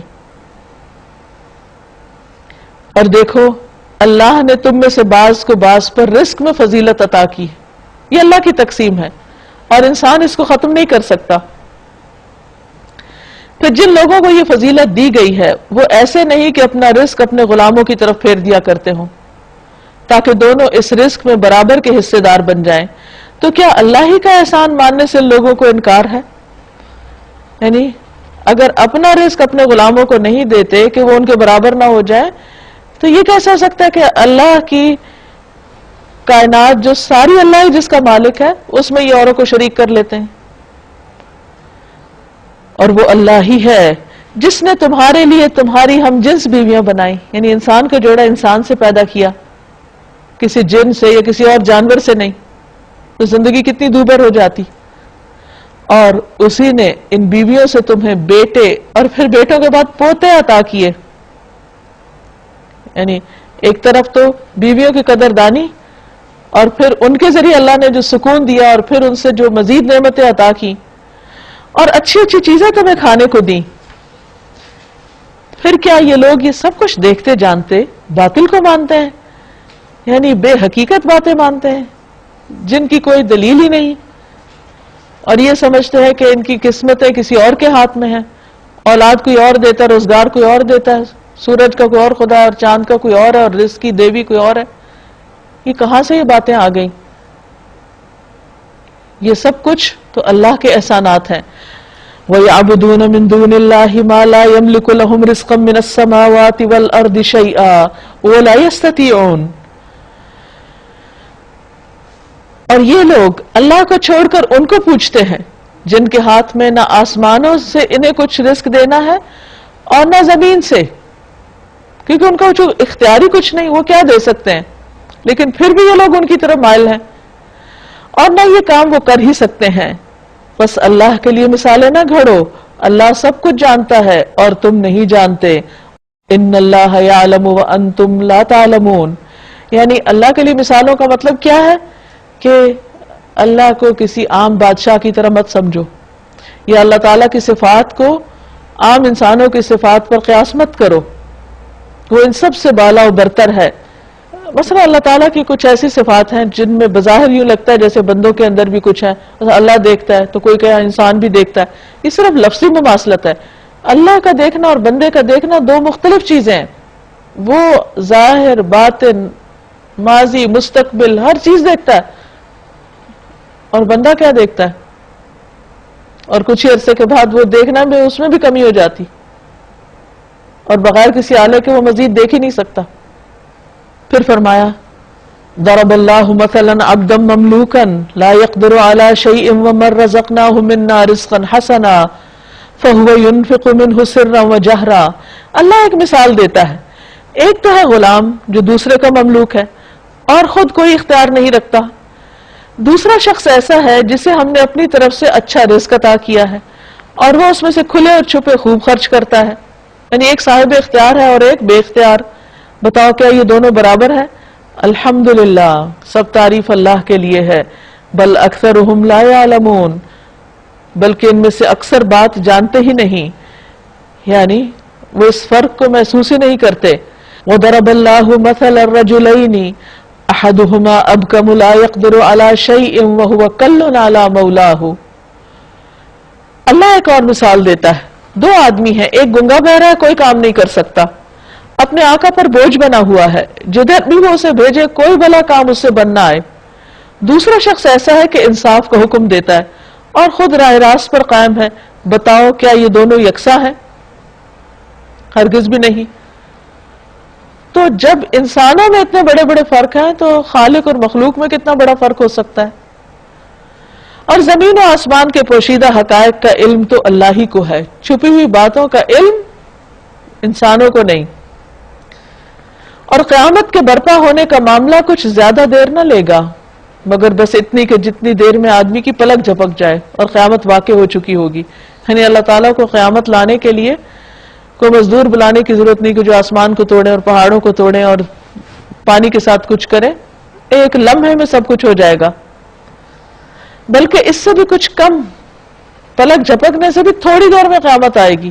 یعنی یہ بھی کچھ ٹائم لیتی ہے آنکھ بند ہو کر کھلنے میں. حقیقت یہ ہے کہ اللہ سب کچھ کر سکتا ہے. اللہ نے تم کو تمہاری ماؤں کے پیٹوں سے نکالا اس حالت میں کہ تم کچھ نہ جانتے تھے. یعنی انسان اگر اپنی پیدائش کے مرحلے پر غور کرے کہ جب دنیا میں آتا ہے تو کوئی پتہ نہیں کون اٹھا رہا ہے، کیا کھلا رہا ہے، کیا کر رہا ہے، کچھ بھی اس کا اختیار نہیں ہوتا اور کچھ بھی علم نہیں ہوتا. اس نے تمہیں کان دیے، آنکھیں دی، سوچنے والے دل دیے، یعنی وہ ذرائع عطا کیے جن سے تم علم حاصل کر سکتے ہو، اس لیے کہ تم شکر گزار بنو. یعنی جس نے تمہیں نعمتیں دی ہیں تم اس کے وفادار بنو. لیکن انسان جب انہی ذرائع آنکھ، کان، زبان وغیرہ کو استعمال کر کے علم حاصل کر لیتا ہے تو جتنا زیادہ علم ہو جاتا ہے پھر اتنا ہی اللہ سبحانہ وتعالیٰ کی ذات میں شک کرنے لگتا ہے اور اس کے کلام کے بارے میں حجتیں پیش کرنے لگتا ہے اور اس کی اطاعت کے لیے طرح طرح کی تعویلیں اور بہانے کرنے لگتا ہے. تو اللہ تعالیٰ فرماتی ہے کس قسم کی شکر گزاری ہے کہ ہم نے تمہیں سب کچھ دیا اور تم اسی کو بھول رہے ہو، اسی کے خلاف استعمال کر رہے ہو. تو یہ تو شکر گزاری نہ ہوئی. کیا ان لوگوں نے کبھی پرندوں کو نہیں دیکھا کہ فضائے آسمانی میں کس طرح مسخر ہے؟ اللہ کے سوا کس نے ان کو تھام رکھا ہے؟ اس میں بہت نشانیاں ان لوگوں کے لیے جو ایمان لاتے ہیں. اللہ نے تمہارے لیے تمہارے گھروں کو جائے سکون بنایا. اس نے جانوروں کی کھالوں سے تمہارے لیے ایسے مکان پیدا کیے جنہیں تم سفر اور قیام دونوں حالتوں میں ہلکا پاتے ہو. یعنی لباس کے علاوہ تمہارے لیے خیمے بھی ہیں، تمہارے موویبل گھر، جہاں جاتے ہو ساتھ لے جاتے ہو، وہیں خیمہ لگا کے گھر بنا لیتے ہو. اس نے جانوروں کے صوف اور اون اور بالوں سے تمہارے لیے پہننے اور برتنے کی بہت سی چیزیں پیدا کر دیں جو زندگی کی مدت مقرر تک تمہارے کام آتی ہیں. اس نے اپنی پیدا کی بہت سی چیزوں سے تمہارے لیے سائے کا انتظام کیا.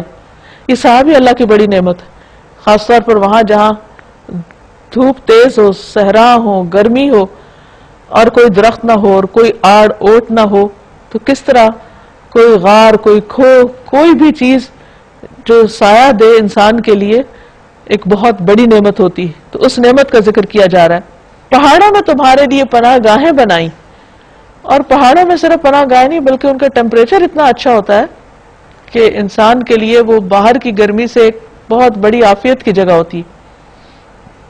اور تمہیں ایسی پوشاکیں بخشیں، ایسا لباس دیا جو تمہیں گرمی سے بچاتا ہے، اور کچھ دوسری پوشاکیں جو آپس کی جنگ میں تمہاری حفاظت کرتی ہیں، یعنی زرہ بختر وغیرہ. اس طرح وہ تم پر اپنی نعمتوں کی تکمیل کرتا ہے، شاہد کہ تم فرما بردار بنو. اب اگر یہ لوگ منہ موڑتے ہیں تو اے محمد صلی اللہ علیہ وسلم آپ پر صاف صاف پیغام پہنچا دینے کے سوا کوئی ذمہ داری نہیں. یہ اللہ کے احسان کو پہچانتے ہیں پھر اس کا انکار کرتے ہیں. یعنی یہ نعمتیں ان کو نظر آ رہی ہیں، استعمال بھی کر رہے ہیں دن رات، لیکن پھر اللہ کی اطاعت نہیں کرتے، پھر اس کا انکار کر دیتے ہیں. وَأَكْثَرُهُمُ الْكَافِرُونَ، اور اکثر تو انکاری ہیں یا پھر ناشکرا پن کرتے ہیں. وَيَوْمَ نَبْعَثُ مِنْ كُلِّ أُمَّةٍ شَهِيدًا ثُمَّ لَا يُؤْذَنُ لِلَّذِينَ كَفَرُوا وَلَا هُمْ يُسْتَعْتَبُونَ. یعنی دنیا میں نعمتوں کا انکار کر لیں لیکن ایک دن تو اللہ کے پاس واپس آنا ہے، تو اس دن دیکھو کیا بنے گا، جبکہ ہم ہر امت میں سے ایک گواہ کھڑا کریں گے. پھر کافروں کو نہ حجتیں پیش کرنے کا موقع دیا جائے گا، نہ ان سے توبہ اور استغفار کا ہی مطالبہ کیا جائے گا. یعنی وہاں جا کر کسی کی بھی توبہ قبول نہ ہوگی، وہاں معافی کا وقت نہ ہوگا. ظالم لوگ جب ایک دفعہ عذاب دیکھ لیں گے تو اس کے بعد نہ ان کے عذاب میں کوئی کمی کی جائے گی اور نہ انہیں ایک لمحے بھر کی مہلت دی جائے گی. اور جب وہ لوگ جنہوں نے دنیا میں شرک کیا تھا اپنے ٹھہرائے ہوئے شریکوں کو دیکھیں گے تو کہیں گے اے پروردگار، یہی ہیں ہمارے وہ شریک جنہیں ہم تجھے چھوڑ کے پکارتے تھے. اقرار کر لیں گے.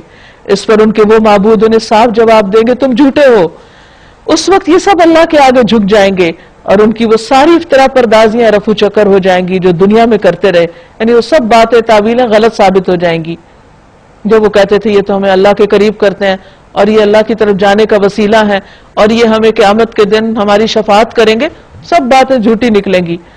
جن لوگوں نے خود کفر کی راہ اختیار کی اور دوسروں کو اللہ کی راہ سے روکا انہیں ہم عذاب پر عذاب دیں گے. دگنا کیوں؟ کیونکہ ایک تو خود روکا اور دوسرا دوسروں کو بھی روکا. اس فساد کے بدلے جو دنیا میں برپا کرتے رہے. وَيَوْمَ نَبْعَثُ فِي كُلِّ أُمَّةٍ شَهِيدًا عَلَيْهِمْ مِنْ أَنفُسِهِمْ. اور وہ دن یاد رکھو جب ہم ہر امت میں خود اسی کے اندر سے گواہ اٹھا کھڑا کریں گے اور وہ اس قوم کا پیغمبر ہوگا جو اس کے مقابلے میں شہادت دے گا. جب اللہ تعالیٰ پوچھیں گے کہ تم نے پیغام پہنچایا یا نہیں تو وہ کہیں گے کہ ہم نے پہنچا دیا. اور ان لوگوں کے مقابلے میں شہادت دینے کے لیے ہم تمہیں لائیں گے. یعنی نبی صلی اللہ علیہ وسلم اپنی امت کے بارے میں بھی اور پھر پچھلی امتوں کے بارے میں بھی ان کے نبیوں کے لیے گواہی دیں گے. اور ہم نے یہ کتاب تم پر نازل کر دی جو ہر چیز کی صاف صاف وضاحت کرنے والی ہے. یعنی بہت ہی واضح کتاب ہے جس کا مطلب سمجھنے کے لیے کچھ بہت بڑے جھمیلے کی ضرورت نہیں. کلیئر انسٹرکشنز ہیں اس کی. وَهُدًى اور ہدایت، وَرَحْمَةً اور رحمت، وَبُشْرَى لِلْمُسْلِمِينَ اور خوشخبری ان کے لیے جو فرما بردار ہوں. پھر کچھ انسٹرکشنز دی جا رہی. إِنَّ اللَّهَ يَأْمُرُ بِالْعَدْلِ وَالْإِحْسَانِ وَإِيتَاءِ ذِي الْقُرْبَى وَيَنْهَى عَنِ الْفَحْشَاءِ وَالْمُنكَرِ وَالْبَغْيِ يَعِظُكُمْ لَعَلَّكُمْ تَذَكَّرُونَ. اللہ عدل اور احسان اور صلہ رحمی کا حکم دیتا ہے، 3 کام کرنے کے اور 3 چیزوں سے روکتا ہے، اور برائی، بے حیائی اور ظلم و زیادتی سے روکتا ہے. عدل کیا ہوتا ہے؟ ہر صاحب حق کو اس کا حق دینا. یہ کسی پر احسان نہیں ہوتا، کسی کو اس کا حق دینا عدل ہے، اور اس عدل کا اللہ نے حکم دیا ہے. اگر کوئی کسی کو حق نہیں دیتا تو یہ ظلم ہوتا ہے جس سے اللہ نے روکا، اور وہ قیامت کے دن اندھیروں کا باعث ہوگا. اب سے حق کیا ہے؟ مثلا اللہ کو اس کا حق دینا بندگی کا، والدین کا حق اللہ نے رکھا کہ ان کے ساتھ احسان کیا جائے، رشتہ داروں کا حق، یتیموں کا، مسکینوں کا، مساکین کا، فقراء کا، مسافروں کا، پھر نیبرز کا، اپنے بچوں کا، شوہر بیوی کا ایک دوسرے کے اوپر جو حق ہے. تو اللہ نے کچھ حقوق العباد اور کچھ حقوق اللہ رکھے. ان کو جب انسان ادا کرتا ہے اور ہر ایک کا اللہ نے جو حق رکھا ہے وہ دیتا ہے تو یہ عدل کہلاتا ہے. اور احسان کیا ہے؟ کسی کے حق سے زیادہ اس کے ساتھ اچھا برتاؤ کرنا. مثلا والدین ہیں تو ان کے ساتھ اللہ نے عدل کا نہیں حکم دیا کہ جیسا وہ کرے تم بھی کر لو، نہیں، ان کے ساتھ احسان کا حکم دیا ہے. یعنی کچھ رشتے ایسے ہیں کہ جن پر احسان کرنا لازم ہے، صرف عدل نہیں. اب یہ احسان کیا ہے؟ حسن سلوک، نیک برتاؤ، خوش خلقی، دوسرے کی کیئر، اس کے بارے میں کنسرن، اور اس کا کچھ بھی رویہ ہو، اچھا ہو یا نہ ہو، اس سے بہتر سلوک. انس کہتے ہیں کہ ایک آدمی نبی صلی اللہ علیہ وسلم کے پاس بیٹھا ہوا تھا کہ اس کے پاس اس کا بیٹا آیا. اس نے اس کا بوسہ لیا اور اسے اپنی گود میں بٹھا لیا. اس کے بعد اس کی بیٹی آئی، اس نے اسے اپنے ساتھ ویسے ہی بٹھا لیا. تو آپ نے فرمایا تم نے ان کے درمیان عدل نہیں کیا، یعنی بیٹے کا بوسہ لیا اور بیٹی کا نہیں لیا، تو اس سے منع کیا ہے. اور اللہ کے بارے میں احسان کا رویہ کیا؟ جیسے حدیث میں آتا ہے کہ ان تعبد اللہ کأنک تراہ، اللہ کی عبادت اتنے اچھے طریقے سے کرنا گویا تم اس کو دیکھ رہے ہو. فإن لم تکن تراہ فإنہ یراک، اگر تم اس کو نہیں دیکھتے تو یہ یاد رکھو کہ وہ تمہیں دیکھ رہا ہے. تو اس طریقے پر جب یہ احساس ہوگا کہ اللہ دیکھ رہا ہے مجھے، تو جو وہ عبادت ہوگی وہ ایک محسن کی عبادت ہوگی. اور اس کے ساتھ ساتھ وَإِيتَاءِ ذِي الْقُرْبَى، خاص طور پر رشتہ داروں کو دینے کا حکم دیتا ہے، صلہ رحمی کا حکم دیتا ہے، کیونکہ عموماً انسان کو رشتہ داروں کی طرف سے کچھ نہ کچھ شکایات ہوتی ہیں، کیونکہ قریب کے لوگ ہوتے ہیں اور ایک دوسرے کو جانتے بھی ہوتے ہیں، ان کی خامیاں خوبیاں وہ بھی پہچانتے ہیں. تو عموماً ہوتا یہ ہے کہ اس رشتے میں یعنی رشتہ داروں کے بارے میں ہر کوئی توقعات ایک دوسرے سے بہت رکھتا ہے، اور وہ لینا چاہتا ہے، دینا نہیں چاہتا. یعنی چاہے والدین کے ساتھ یا بہن بھائیوں کے یا کوئی بھی، تو ہر انسان کیا چاہتا ہے اس کے ساتھ اچھا کیا جائے، وہ خود کرے یا نہ کرے. تو اللہ تعالیٰ فرماتے ہیں کہ نہیں، تم دینے والے بنو، یہ اللہ کا حکم ہے. وَيَنْهَى عَنِ الْفَحْشَاءِ، اور اللہ بے حیائی سے روکتا ہے، چاہے وہ بات میں ہو، چاہے عمل میں ہو، چاہے خیالات میں. فحش چیزیں اللہ کو پسند نہیں، بے شرمی کی باتیں اللہ کو پسند نہیں. اور فحشاء یعنی کھلی کھلی برائیاں، اوپن ایولز جو ہیں. والمنکر، اور برائی سے روکتا ہے، کسی بھی قسم کی، معروف کی ضد ہے منکر، یعنی عام برائیاں جسے سب لوگ برا سمجھتے ہیں اور جن کے بارے میں شریعت بھی ان کو برا کہتی ہے. والبغی، اور ظلم سے روکتا ہے، یعنی اپنی حد سے تجاوز کرنا اور دوسرے کے حقوق پہ ڈاکہ ڈالنا، یا پھر کسی کے ساتھ کسی بھی طرح کی زیادتی، چاہے وہ زبان سے ہو، چاہے ہاتھ سے ہو، کسی کے مال میں ہو یا کسی اور حق میں ہو، یعنی عدل کے خلاف ہو یا ویسے سرکشی کا رویہ ہو، ظلم کا رویہ. تو ان چیزوں سے اللہ تعالیٰ نے روکا ہے. یعظکم لعلکم تذکرون، وہ تمہیں نصیحت کرتا ہے تاکہ تم سبق لو. وَأَوْفُوا بِعَهْدِ اللَّهِ إِذَا عَاهَدتُّمْ، اللہ کے عہد کو پورا کرو جب کہ تم نے اس سے کوئی عہد باندھا ہو. یعنی کوئی وعدہ جو اللہ سے کیا ہو یا بندوں سے، اس پورا کرنا لازم ہے. اور اپنی قسمیں پکی کرنے کے بعد مت توڑ ڈالو جبکہ تم اللہ کو اپنے اوپر گواہ بنا چکے ہو. اللہ تعالیٰ کو حرکت پسند نہیں کہ اس کا نام لے کر پھر اس کے خلاف کام کیا جائے، یعنی جو بات اس کا نام لے کر کی گئی پھر اس کے خلاف عمل کرے انسان. اللہ تمہارے سب افعال سے باخبر ہے. تمہاری حالت اس عورت کی سی نہ ہو جائے جس نے آپ ہی محنت سے سوت کاتا پھر آپ ہی اسے ٹکڑے ٹکڑے کر ڈالا. یعنی صبح سے شام تک کام کیا اور پھر کیے ہوئے کام کو ضائع کر دیا. اس کو ایک اور آسان مثال میں دیکھیں کہ جیسے کوئی شخص کھانا تیار کرتا ہے اور کھانا پکا کے بن میں الٹا دے سارا، ٹھیک ہے، تو کوئی عقل مند شخص تو نہیں کر سکتا. تو اسی طرح ہر انسان کا جو عمل ہے بڑی محنت سے کیا جاتا ہے اور پھر کرنے کے بعد اس کو ضائع نہیں کرنا چاہیے. تو اس نے محنت سے سود کاتا، پھر آپ ہی اسے ٹکڑے کر دیا، یعنی اس سے کوئی فائدہ نہیں اٹھایا، اپنی محنت کو اکارت کر دیا. تم اپنی قسموں کو آپس کے معاملات میں مکر و فریب کا ہتھیار بناتے ہو تاکہ ایک قوم دوسری قوم سے بڑھ کر فائدے حاصل کرے. یعنی عہد کیوں توڑتے ہو، قسمیں کیوں توڑتے ہو؟ کیونکہ تم جب دیکھتے ہو کہ قسم توڑنے میں فائدہ تو تم پرواہ نہیں کرتے کہ اللہ کا نام لے کے بات کی گئی تھی، بس اس وقتی فائدے کی خاطر تم زیادتی کر جاتے ہو. تو اس سے اللہ نے روکا ہے.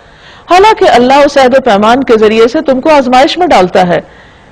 یعنی عہد شکنی جو ہے ایک بدترین برائی ہے. اور اللہ تعالیٰ ایسے موقع کیوں لے آتا ہے جب انسان چاہتا ہے کہ عہد توڑ دے؟ کیونکہ انسان کو عہد توڑنے میں اس وقت وقتی دنیا کا فائدہ نظر آ رہا ہوتا ہے، حالانکہ یہ درست نہیں. یہ ایک آزمائش ہوتی ہے انسان کی، اور ضرور وہ قیامت کے روز تمہارے اختلافات کی حقیقت تم پر کھول دے گا. اگر اللہ کی مشیت یہ ہوتی کہ تم میں کوئی اختلاف ہی نہ کرے تو تم سب کو ایک ہی امت بنا دیتا، سب کا دل ایک جیسا کر دیتا، سب کی ایک ہی سوچ ہوتی. وَلَٰكِن يُضِلُّ مَن يَشَاءُ وَيَهْدِي مَن يَشَاءُ، مگر وہ جسے چاہتا ہے گمراہی میں ڈالتا ہے اور جسے چاہتا ہے سیدھی راہ دکھا دیتا ہے. یعنی اللہ نے انسان کو انتخاب کی آزادی دی ہوئی ہے. اور ضرور تم سے تمہارے اعمال کی باز پرس ہو کر رہے گی، تمہارا حساب لیا جائے گا. قیامت کے دن انسان کے قدم ہل نہ سکیں گے میدان حشر سے جب تک کہ وہ چند سوالوں کا جواب نہ دے دے. اور اے مسلمانوں، تم اپنی قسموں کو آپس میں ایک دوسرے کو دھوکہ دینے کا ذریعہ نہ بناؤ. یعنی قسم کھا کے تم ایک وعدہ کر لو، پھر خود سے وعدہ توڑ کے وہ مطلب پورا کر لو. یعنی کسی خاص چیز سے فائدہ اٹھانے کے لیے تم قسم کھا کے دوسرے کو روک دو اور خود وہ کام کر لو. کہیں ایسا نہ ہو کہ کوئی قدم جمنے کے بعد اکھڑ جائے. یعنی اگر کوئی شخص اسلام کی، مسلمانوں کی یہ صداقت پہچاننا چاہتا ہے، جاننا چاہتا ہے، تو ایسا اخلاق دیکھ کر پیچھے ہٹ جائے گا. اور تم اس جرم کے پاداش میں کہ تم نے لوگوں کو اللہ کی راہ سے روکا برا نتیجہ دیکھو گے اور سخت سزا بھگتو گے. اللہ کے عہد کو تھوڑے سے فائدے کے بدلے مت بیچ ڈالو، اور جو کچھ اللہ کے پاس ہے وہ تمہارے لیے زیادہ بہتر ہے اگر تم جانو. یعنی یہ نہیں کہا گیا کہ بڑے فائدے ہوں تو پھر اللہ کا نام لے کے تو تم یعنی کہ اس کو بیچ ڈالو، اللہ کے دین کو یا اللہ کی باتوں کو یا اللہ کے عہد کو توڑ ڈالو. مطلب یہ ہے کہ دنیا کا جو بھی فائدہ ہے وہ بہت چھوٹا ہے. تو اس سے پتہ چلتا ہے کہ اسلام میں عہد کی پابندی پر بہت تلقین کی گئی ہے. یعنی ایک کمٹمنٹ کو نبھانا اور ایک اپنے کانٹریکٹس کو پورا کرنا، اور یعنی کہ جو اس میں معاہدے ہوتے ہیں، عقود ہوتے ہیں، عہد ہوتے ہیں، چاہے بندوں کے آپس میں یا اللہ سے کیے گئے ہوں، ان کو نبھانا بہت ضروری ہے. اور یہ اسلام کا ایک شعار ہے. اس کی خلاف ورزی بہت بدترین برائی ہے. انما عند اللہ هو خیر لکم ان کنتم تعلمون. جو کچھ اللہ کے پاس ہے وہ تمہارے لیے زیادہ بہتر ہے. کیونکہ انسان فائدوں کی خاطر ہی، یعنی کوئی تھوڑا سا بھی فائدہ ہو رہا ہوتا ہے تو وہ وعدہ توڑ دیتا ہے. فرمایا کہ یہ حقیر فائدوں کے لیے وعدے مت توڑو، جو اللہ کے پاس ہے وہ زیادہ بہتر ہے اگر تم جانو. ما عندکم ینفد وما عند اللہ باق. جو تمہارے پاس ہے ختم ہو جانے والا ہے، فنا ہو جانے والا ہے، اور جو اللہ کے پاس ہے وہ باقی رہنے والا ہے. اور ہم ضرور صبر سے کام لینے والوں کو ان کے اجر ان کے بہترین اعمال کے مطابق دیں گے. یعنی جتنے اچھے کام ہوں گے اتنا ہی بڑا اجر ان کے لیے ہوگا، یا جتنا کسی تکلیف پر زیادہ صبر انہوں نے کیا ہوگا اتنی ہی ان کی شان و شوکت بڑھ جائے گی، اجر بڑھ جائے گا. من عمل صالحا من ذکر او انثی. جو بھی نیک کام کرے خواہ مرد ہو یا عورت، کوئی ڈسکریمنیشن نہیں. وہو مؤمن. شرط یہ ہے کہ مومن ہو. فَلَنُحْيِيَنَّهُ حَيَاةً طَيِّبَةً. تو ہم اسے دنیا میں پاکیزہ زندگی بسر کرائیں گے، یعنی دنیا میں بھی فائدے دیں گے، دنیا میں بھی کامیابیاں ہوگی. وَلَنَجْزِيَنَّهُمْ أَجْرَهُمْ بِأَحْسَنِ مَا كَانُوا يَعْمَلُونَ. اور آخرت میں ایسے لوگوں کو ان کے اجر ان کے بہترین اعمال کے مطابق بخشیں گے. یہ بات ہم سب کو معلوم ہے کہ جنت کے 100 درجے، اور ہر شخص اپنے اعمال کے مطابق اپنے درجے پہ جا کے پہنچے گا. دنیا میں تو ہم چاہتے ہیں کہ ہمارے درجے دوسروں کے مقابلے میں زیادہ ہوں، حالانکہ وہ عارضی ہیں، کوئی بڑا ہو چھوٹا ہو سب نے چلے جانا ہے. لیکن آخرت اس کے درجے تو پائیدار ہیں. تو عقل مند شخص ہمیشہ آخرت کے درجات کی بلندی کی فکر کرے گا. فَإِذَا قَرَأْتَ الْقُرْآنَ فَاسْتَعِذْ بِاللَّهِ مِنَ الشَّيْطَانِ الرَّجِيمِ. پھر جب تم قرآن پڑھنے لگو تو شیطان رجیم مردود شیطان سے اللہ کی پناہ مانگ لیا کرو، یعنی اپنے آپ کو اللہ کے حوالے کرو. شیطان چونکہ انسان کا دشمن ہے تو وہ اس وقت اور زیادہ ہوشیار ہو جاتا ہے جب انسان قرآن کی طرف آتا ہے تاکہ اس کو بھٹکائے. تو اس وقت انسان کو اعوذ باللہ من الشیطان الرجیم پڑھ لینی چاہیے، تاکہ شیطان اس کے خیالات یا وسوسے ڈال کے اس کے اندر حق سے نہ پھیر دے، اس کو جو آیت جس معنی کی ہے وہی اس سے سمجھ آئے. پھر اللہ تعالیٰ نے فرمایا کہ ایسا نہیں کہ شیطان کو تم پر کوئی قابو ہے یا زور ہے، اسے ان لوگوں پر تسلط حاصل نہیں ہوتا جو ایمان لاتے اور اپنے رب پر بھروسہ کرتے ہیں. اس کا زور تو انہی لوگوں پہ چلتا ہے جو اس کو اپنا سرپرست بنا لیتے ہیں، یعنی اس کی باتیں مانتے ہیں اور اس کے بہکانے سے شرک کرتے ہیں. جب ہم ایک آیت کی جگہ دوسری آیت نازل کرتے ہیں اور اللہ بہتر جانتا ہے کہ وہ کیا نازل کرے، تو یہ لوگ کہتے ہیں کہ تم نے یہ خود گھڑ لیا. قالوا انما انت مفتر. یہ قرآن تم خود بنا کے لے آتے ہو. بل اکثرهم لا يعلمون. بلکہ ان میں سے اکثر علم نہیں رکھتے. قل نزله روح القدس من ربك بالحق ليثبت الذين آمنوا وهدى وبشرى للمسلمين. ان سے کہہ دیجئے اسے تو روح القدس یعنی جبریل علیہ السلام نے ٹھیک ٹھیک میرے رب کی طرف سے بتدریج نازل کیا ہے. نزلہ تھوڑا تھوڑا کر کے اتارا ہے تاکہ ایمان لانے والوں کے ایمان کو پختہ کرے. یعنی تھوڑا تھوڑا آنے کا مقصد کیا تھا کہ لوگ اس پر عمل کر کے استقامت اختیار کریں، پھر مزید بوجھ ان پہ ڈالا جائے. اور فرما برداروں کو زندگی کے معاملات میں سیدھی راہ بتائے، ہدایت دے اور انہیں آخرت کی کامیابی کی خوشخبری دے. ہمیں معلوم ہے کہ یہ لوگ تمہارے متعلق کہتے ہیں کہ اس شخص کو ایک آدمی سکھاتا پڑھاتا ہے. ان کا اشارہ تھا ایک غلام کی طرف جس کو انہوں نے دیکھ لیا تھا تورات پڑھتے. کہا کہ یہ ہے وہ شخص جو حضور صلی اللہ علیہ وسلم کو جا کے کچھ باتیں سکھاتا ہے اور پھر آپ اسے قرآن کی شکل میں پیش کر دیتے ہیں. حالانکہ ان کا اشارہ جس آدمی کی طرف ہے اس کی زبان عجمی ہے اور یہ صاف عربی زبان ہے۔ حقیقت یہ ہے کہ جو لوگ اللہ کی آیات کو نہیں مانتے، اللہ کبھی ان کو صحیح بات تک پہنچنے کی توفیق ہی نہیں دیتا۔ ایسے لوگوں کے لیے دردناک عذاب ہے۔ جھوٹی باتیں نبی نہیں گھڑتے، جھوٹ تو وہ لوگ گھڑ رہے ہیں جو اللہ کی آیات کو نہیں مانتے، وہی حقیقت میں جھوٹے ہیں۔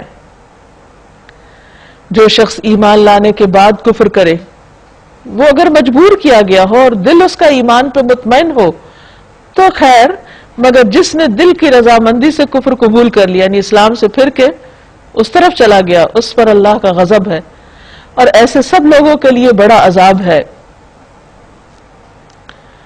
اصل میں اس زمانے میں چونکہ بہت ٹارچر کیا جاتا تھا ان لوگوں کو جو اسلام لے آتے تھے، تو پھر کچھ لوگوں کو بعض اوقات اپنے جان بچانے کے لیے کوئی ایسی بات کہنی پڑ جاتی تھی کہ ان کی جان چھوٹ جائے، تو اس پر انہیں رخصت دی جا رہی ہے کہ ٹھیک ہے، اگر کوئی ایسا مرحلہ ہے تو اس وقت چھوٹی موٹی بات اگر تم نے اوپر سے کہہ بھی دی تو بات نہیں، کوئی بات نہیں، لیکن اگر دل سے کہی تو پھر پکڑ ہو جائے گی، دنیا سے تو چھوٹ جاؤ گے مگر آخرت میں پکڑے جاؤ گے۔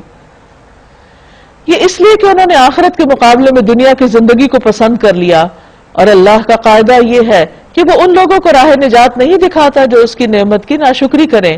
یہ وہ لوگ ہیں جن کے دلوں اور کانوں اور آنکھوں پر اللہ نے مہر لگا دی، یہ غفلت میں ڈوب چکے ہیں، ضرور ہے کہ آخرت میں یہی خسارے میں رہیں۔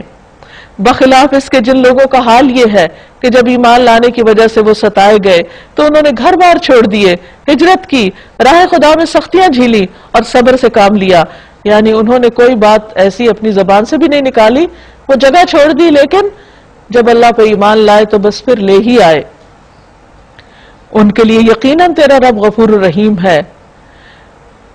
ان سب کا فیصلہ اس دن ہوگا جبکہ ہر شخص اپنے ہی بچاؤ کی فکر میں لگا ہوا ہوگا۔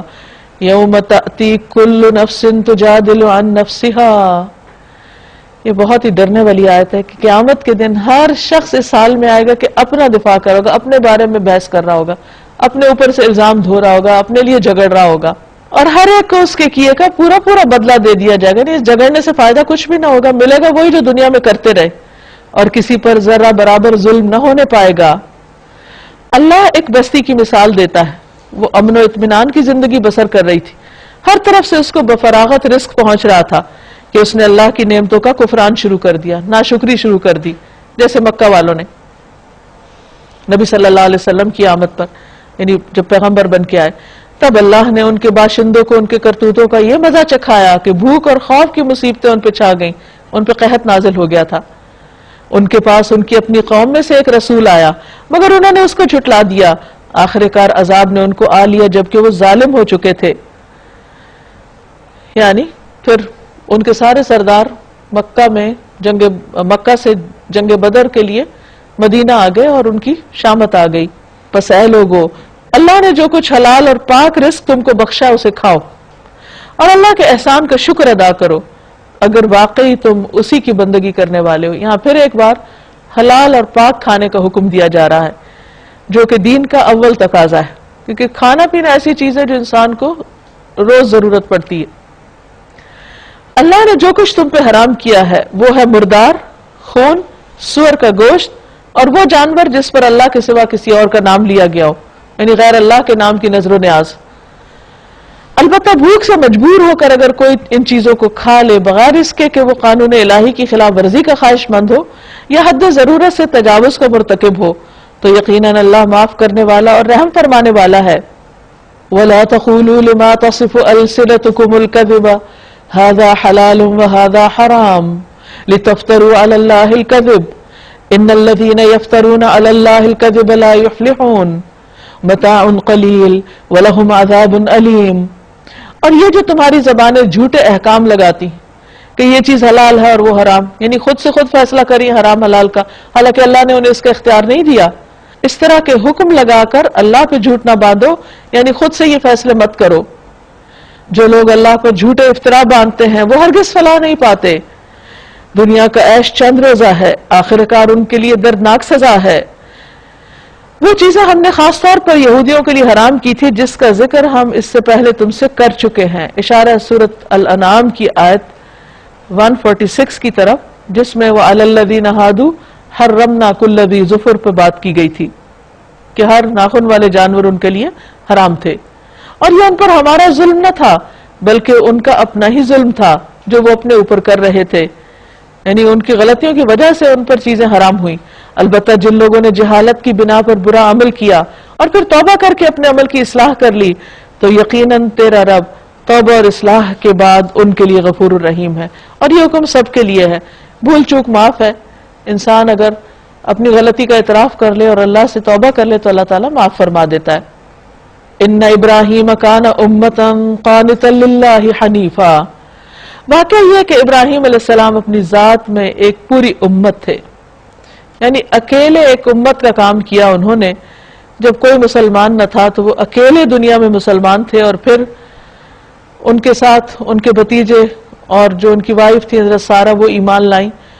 اور پھر جب وہ وہاں سے نکلے عراق سے اپنے والدین کو چھوڑ کر سب کو چھوڑ کر تو ایک علاقے میں اپنے بھتیجے کو بسایا. پھر جب اللہ نے اولاد دی تو ایک بیٹے کو فلسطین میں اس کام کے لیے مقرر کیا، دوسرے کو مکہ میں لا کے بسایا اور خود گھوم پھر کر مختلف علاقوں میں تبلیغ کرتے رہے.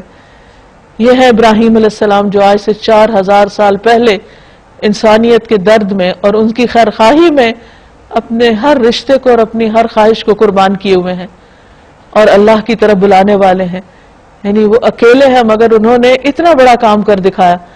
تو کسی بھی انسان کی اگر نیت سچی ہو، خالص ہو، اخلاص ہو اس کے اندر تو وہ اکیلا بھی بہت کچھ کر سکتا ہے جو لوگوں کی ایک بڑی بڑی جماعت نہیں کر پاتی. یہ اللہ تعالیٰ کا انعام ہوتا ہے اخلاص کی وجہ سے. اللہ کا مطیع فرمان اور یکسو، اس کے لیے شرط یہ کہ انسان یکسو ہو، بہت سی چیزوں میں ادھر ادھر نہیں اس کی توجہ ہو.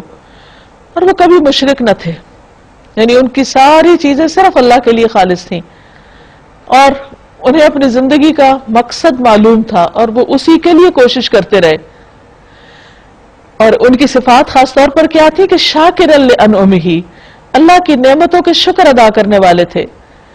اجتباہ وہداہ الی صراط مستقیم، اللہ نے اس کو چن لیا اور اس کو سیدھے رستے کی ہدایت دی تو اللہ نے اس کو دنیا میں بھی بھلائی دی اور آخرت میں بھی وہ نیک صالح لوگوں میں سے اٹھیں گے. وآتیناہ فی الدنیا حسنہ، اللہ نے آپ دیکھیے جتنی دفعہ بھی وہاں جاؤ ایسا لگتا ہے کہ دل بھرا ہی نہیں. تو یہ سب کچھ اللہ سبحانہ وتعالیٰ کی ایک خاص رحمت ہے اپنے اس بندے پر کہ جس نے اپنی زندگی اللہ کے راستے میں لگا دی. وَإِنَّهُ فِي الْآخِرَةِ لَمِنَ الصَّالِحِينَ، اور بے شک وہ آخرت میں بھی صالحین میں سے ہوں گے.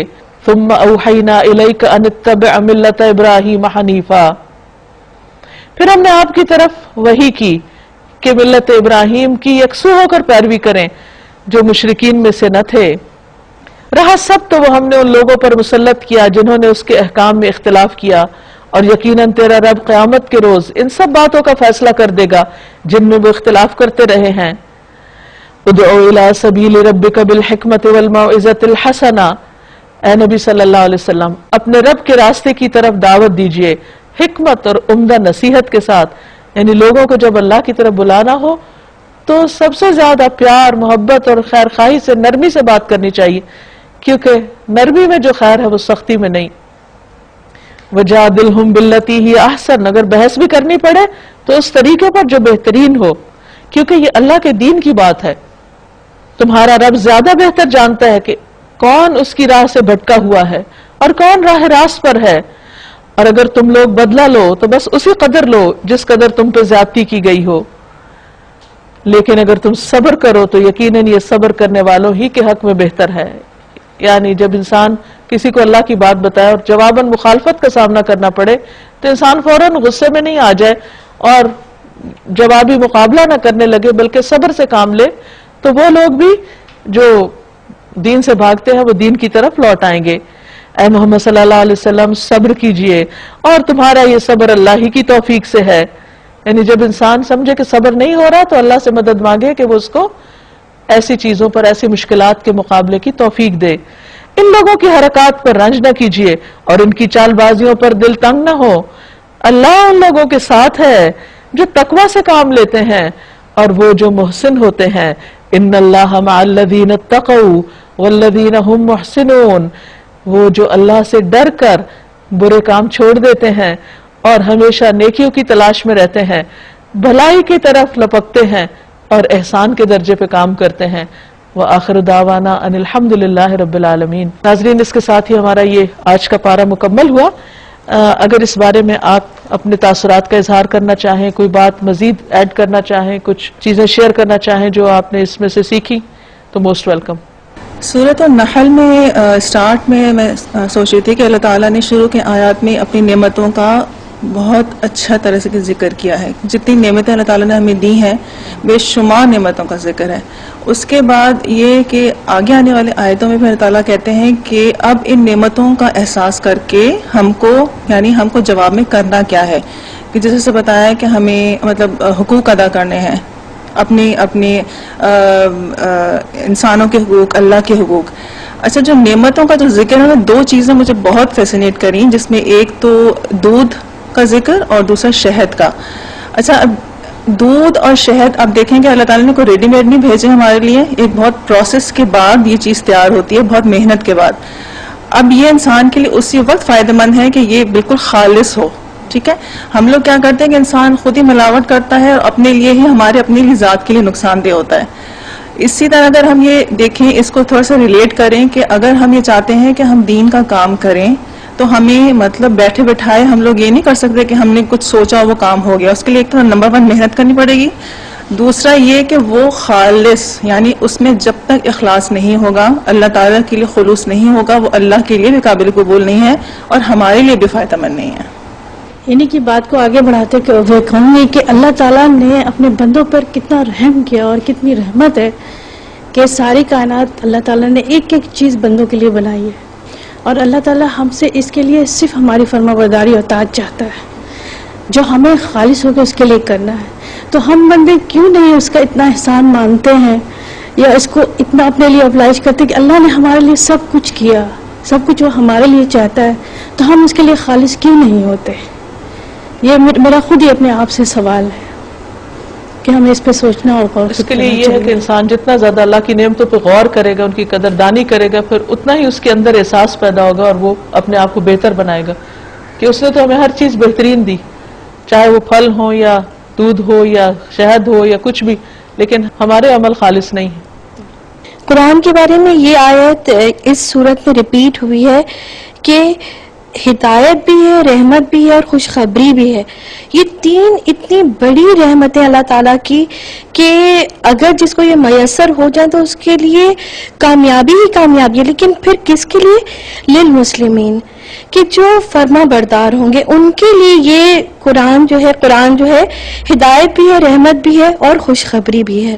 اس سے پہلے جو ہم نے سورہ کا ذکر کیا ہجر، اور اس میں امیزنگلی پہلے ابلیس کا ذکر آیا، جس میں انہیں مطلب اس کا ویک پوائنٹ شاید تھا کہ سجدہ، ہی couldn't do سجدہ، اور اسے وہی ٹیسٹ دیا گیا. اس کے بارے میں بھی سا اباؤٹ لوط علیہ السلام's وائف، اور ان کی ویکنس تھی کہ she was very attached to her people، اور اس لیے ٹیسٹ میں کہا گیا کہ پیچھے مڑ کر نہ دیکھو. سو ایٹ ٹائمز ہمارے ساتھ بھی لائک وی شوڈ انڈرسٹینڈ اور نو کہ ہمارا ویک پوائنٹس کیا ہے، بیکاز مطلب اللہ سبحانہ تعالیٰ ہمیشہ ایک ایزی ٹیسٹ نہیں دیتے ہیں. اینڈ سو مجھے لگ رہا ہے کہ ہمیں اپنی آل راؤنڈ پرسنالٹی ڈیولپ کرنے کی ضرورت ہے، نو آر ویک پوائنٹس کہ کہاں کہاں ہم کمزور پڑ سکتے ہیں، اور ان ایریاز میں ہمیں فوکس کرنے کی بہت زیادہ ضرورت ہے. Throughout this session, what I took out for myself was that I need to fulfill my commitments. اس میں یہ ہے کہ if I'm saying someone or I'm committing to someone that I will be there in 5 minutes, then I need to keep in focus that 5 minutes means 5 minutes. And I think it is one thing which I really need to improve in myself, that even though I am planning to do something and I commit myself to it, it is just inside my mind and I don't tell the other person what I am planning to do or after how much time, and they take it for my slackness or laziness, which then results in bad relationships or bad commitments. So after this lesson, inshallah, I will try my level best to fulfill my commitments. مجھے اس میں سورۃ الحجر میں ایک تو یہ ہے کہ جو یہ جن پہ عذاب آیا، تو وہ جو عذاب کی جگہ تھی وہ بالکل یعنی تجارتی شاہراہ پہ تھی کہ جہاں سے لوگوں کا گزر ہوتا تھا. اور یہ ایسی جگہ پہ اس لیے رکھا گیا کہ آپ دیکھیں کہ یہ بھی ایک آزمائش تھی لوگوں کے لیے. اب اگر ہم دیکھیں تو وہاں پر جو ہے ایک مطلب ٹورسٹ ریزورٹ سارٹ آف بن گیا, کیونکہ یہ جو بحر مردار ہے تو اس پہ چیزیں فلوٹ کرتی ہیں اوپر سے, تو لوگ بہت انجوائے کرتے ہیں اس چیز کو, اس کے اوپر فلوٹ کرنا. اور یہ بہت وہاں سے لوگ کما رہے ہیں جو وہاں کے لوگ ہیں, اور دوسرے ہمارے مسلمان بھی, اور ان کو ہم بتاتے بھی ہیں. فسیروا فی الارض قرآن کہتا ہے, لیکن ایسا تو نہیں کہ عذاب کے مقامات کو آپ تفریح گاہ بنا لیں اور وہاں پر گھومیں پھریں. تو نبی کریم صلی اللہ علیہ وسلم نے حدیث جیسے کہ آپ نے بتائی کہ مطلب وہاں پر جو عذاب کے مقامات ہیں وہاں سے گزرنے کا کیا طریقہ ہے, لیکن اس کو اب ہم مسلمانوں کے پاس کیونکہ نہ قرآن ہے اور نہ ہی حدیث کا علم ہے کہ وہ اس چیز کو جانیں. مجھے جو سب سے زیادہ جو اس میں نا صورت میں لگی ہے حضرت ابراہیم کی پرسنالٹی کو جو اللہ تعالیٰ نے مطلب بتایا ہے ہم لوگوں کو کہ دو چیزوں میں بہت زیادہ تھی. ایک تو وہ یکسو تھے اور ایک وہ شرک نہیں کیا کرتے تھے. تو جب ہم اللہ کی طرف یکسو ہو جائیں گے تو پھر ہماری کوشش بھی یہ ہوگی کہ ہم شرک نہ کریں کم از کم. جی, اس بارے میں سورۃ الحجر کی آیت نمبر 3 میں مجھے جسے میں ریلیٹ کرنا چاہوں گی کہ ایک بک ہے پرنسپلز آف لیڈرشپ. اس میں لکھا ہوا ہے کہ کوئی بھی شخص جس کے اندر 3 چیزیں ہوں وہ ایک کامیاب لیڈر یا کامیاب انسان نہیں بن سکتا. اور وہ کیا 3 چیزیں ہیں؟ ایپیٹائٹ, پلیجرز اور ایسپریشنز.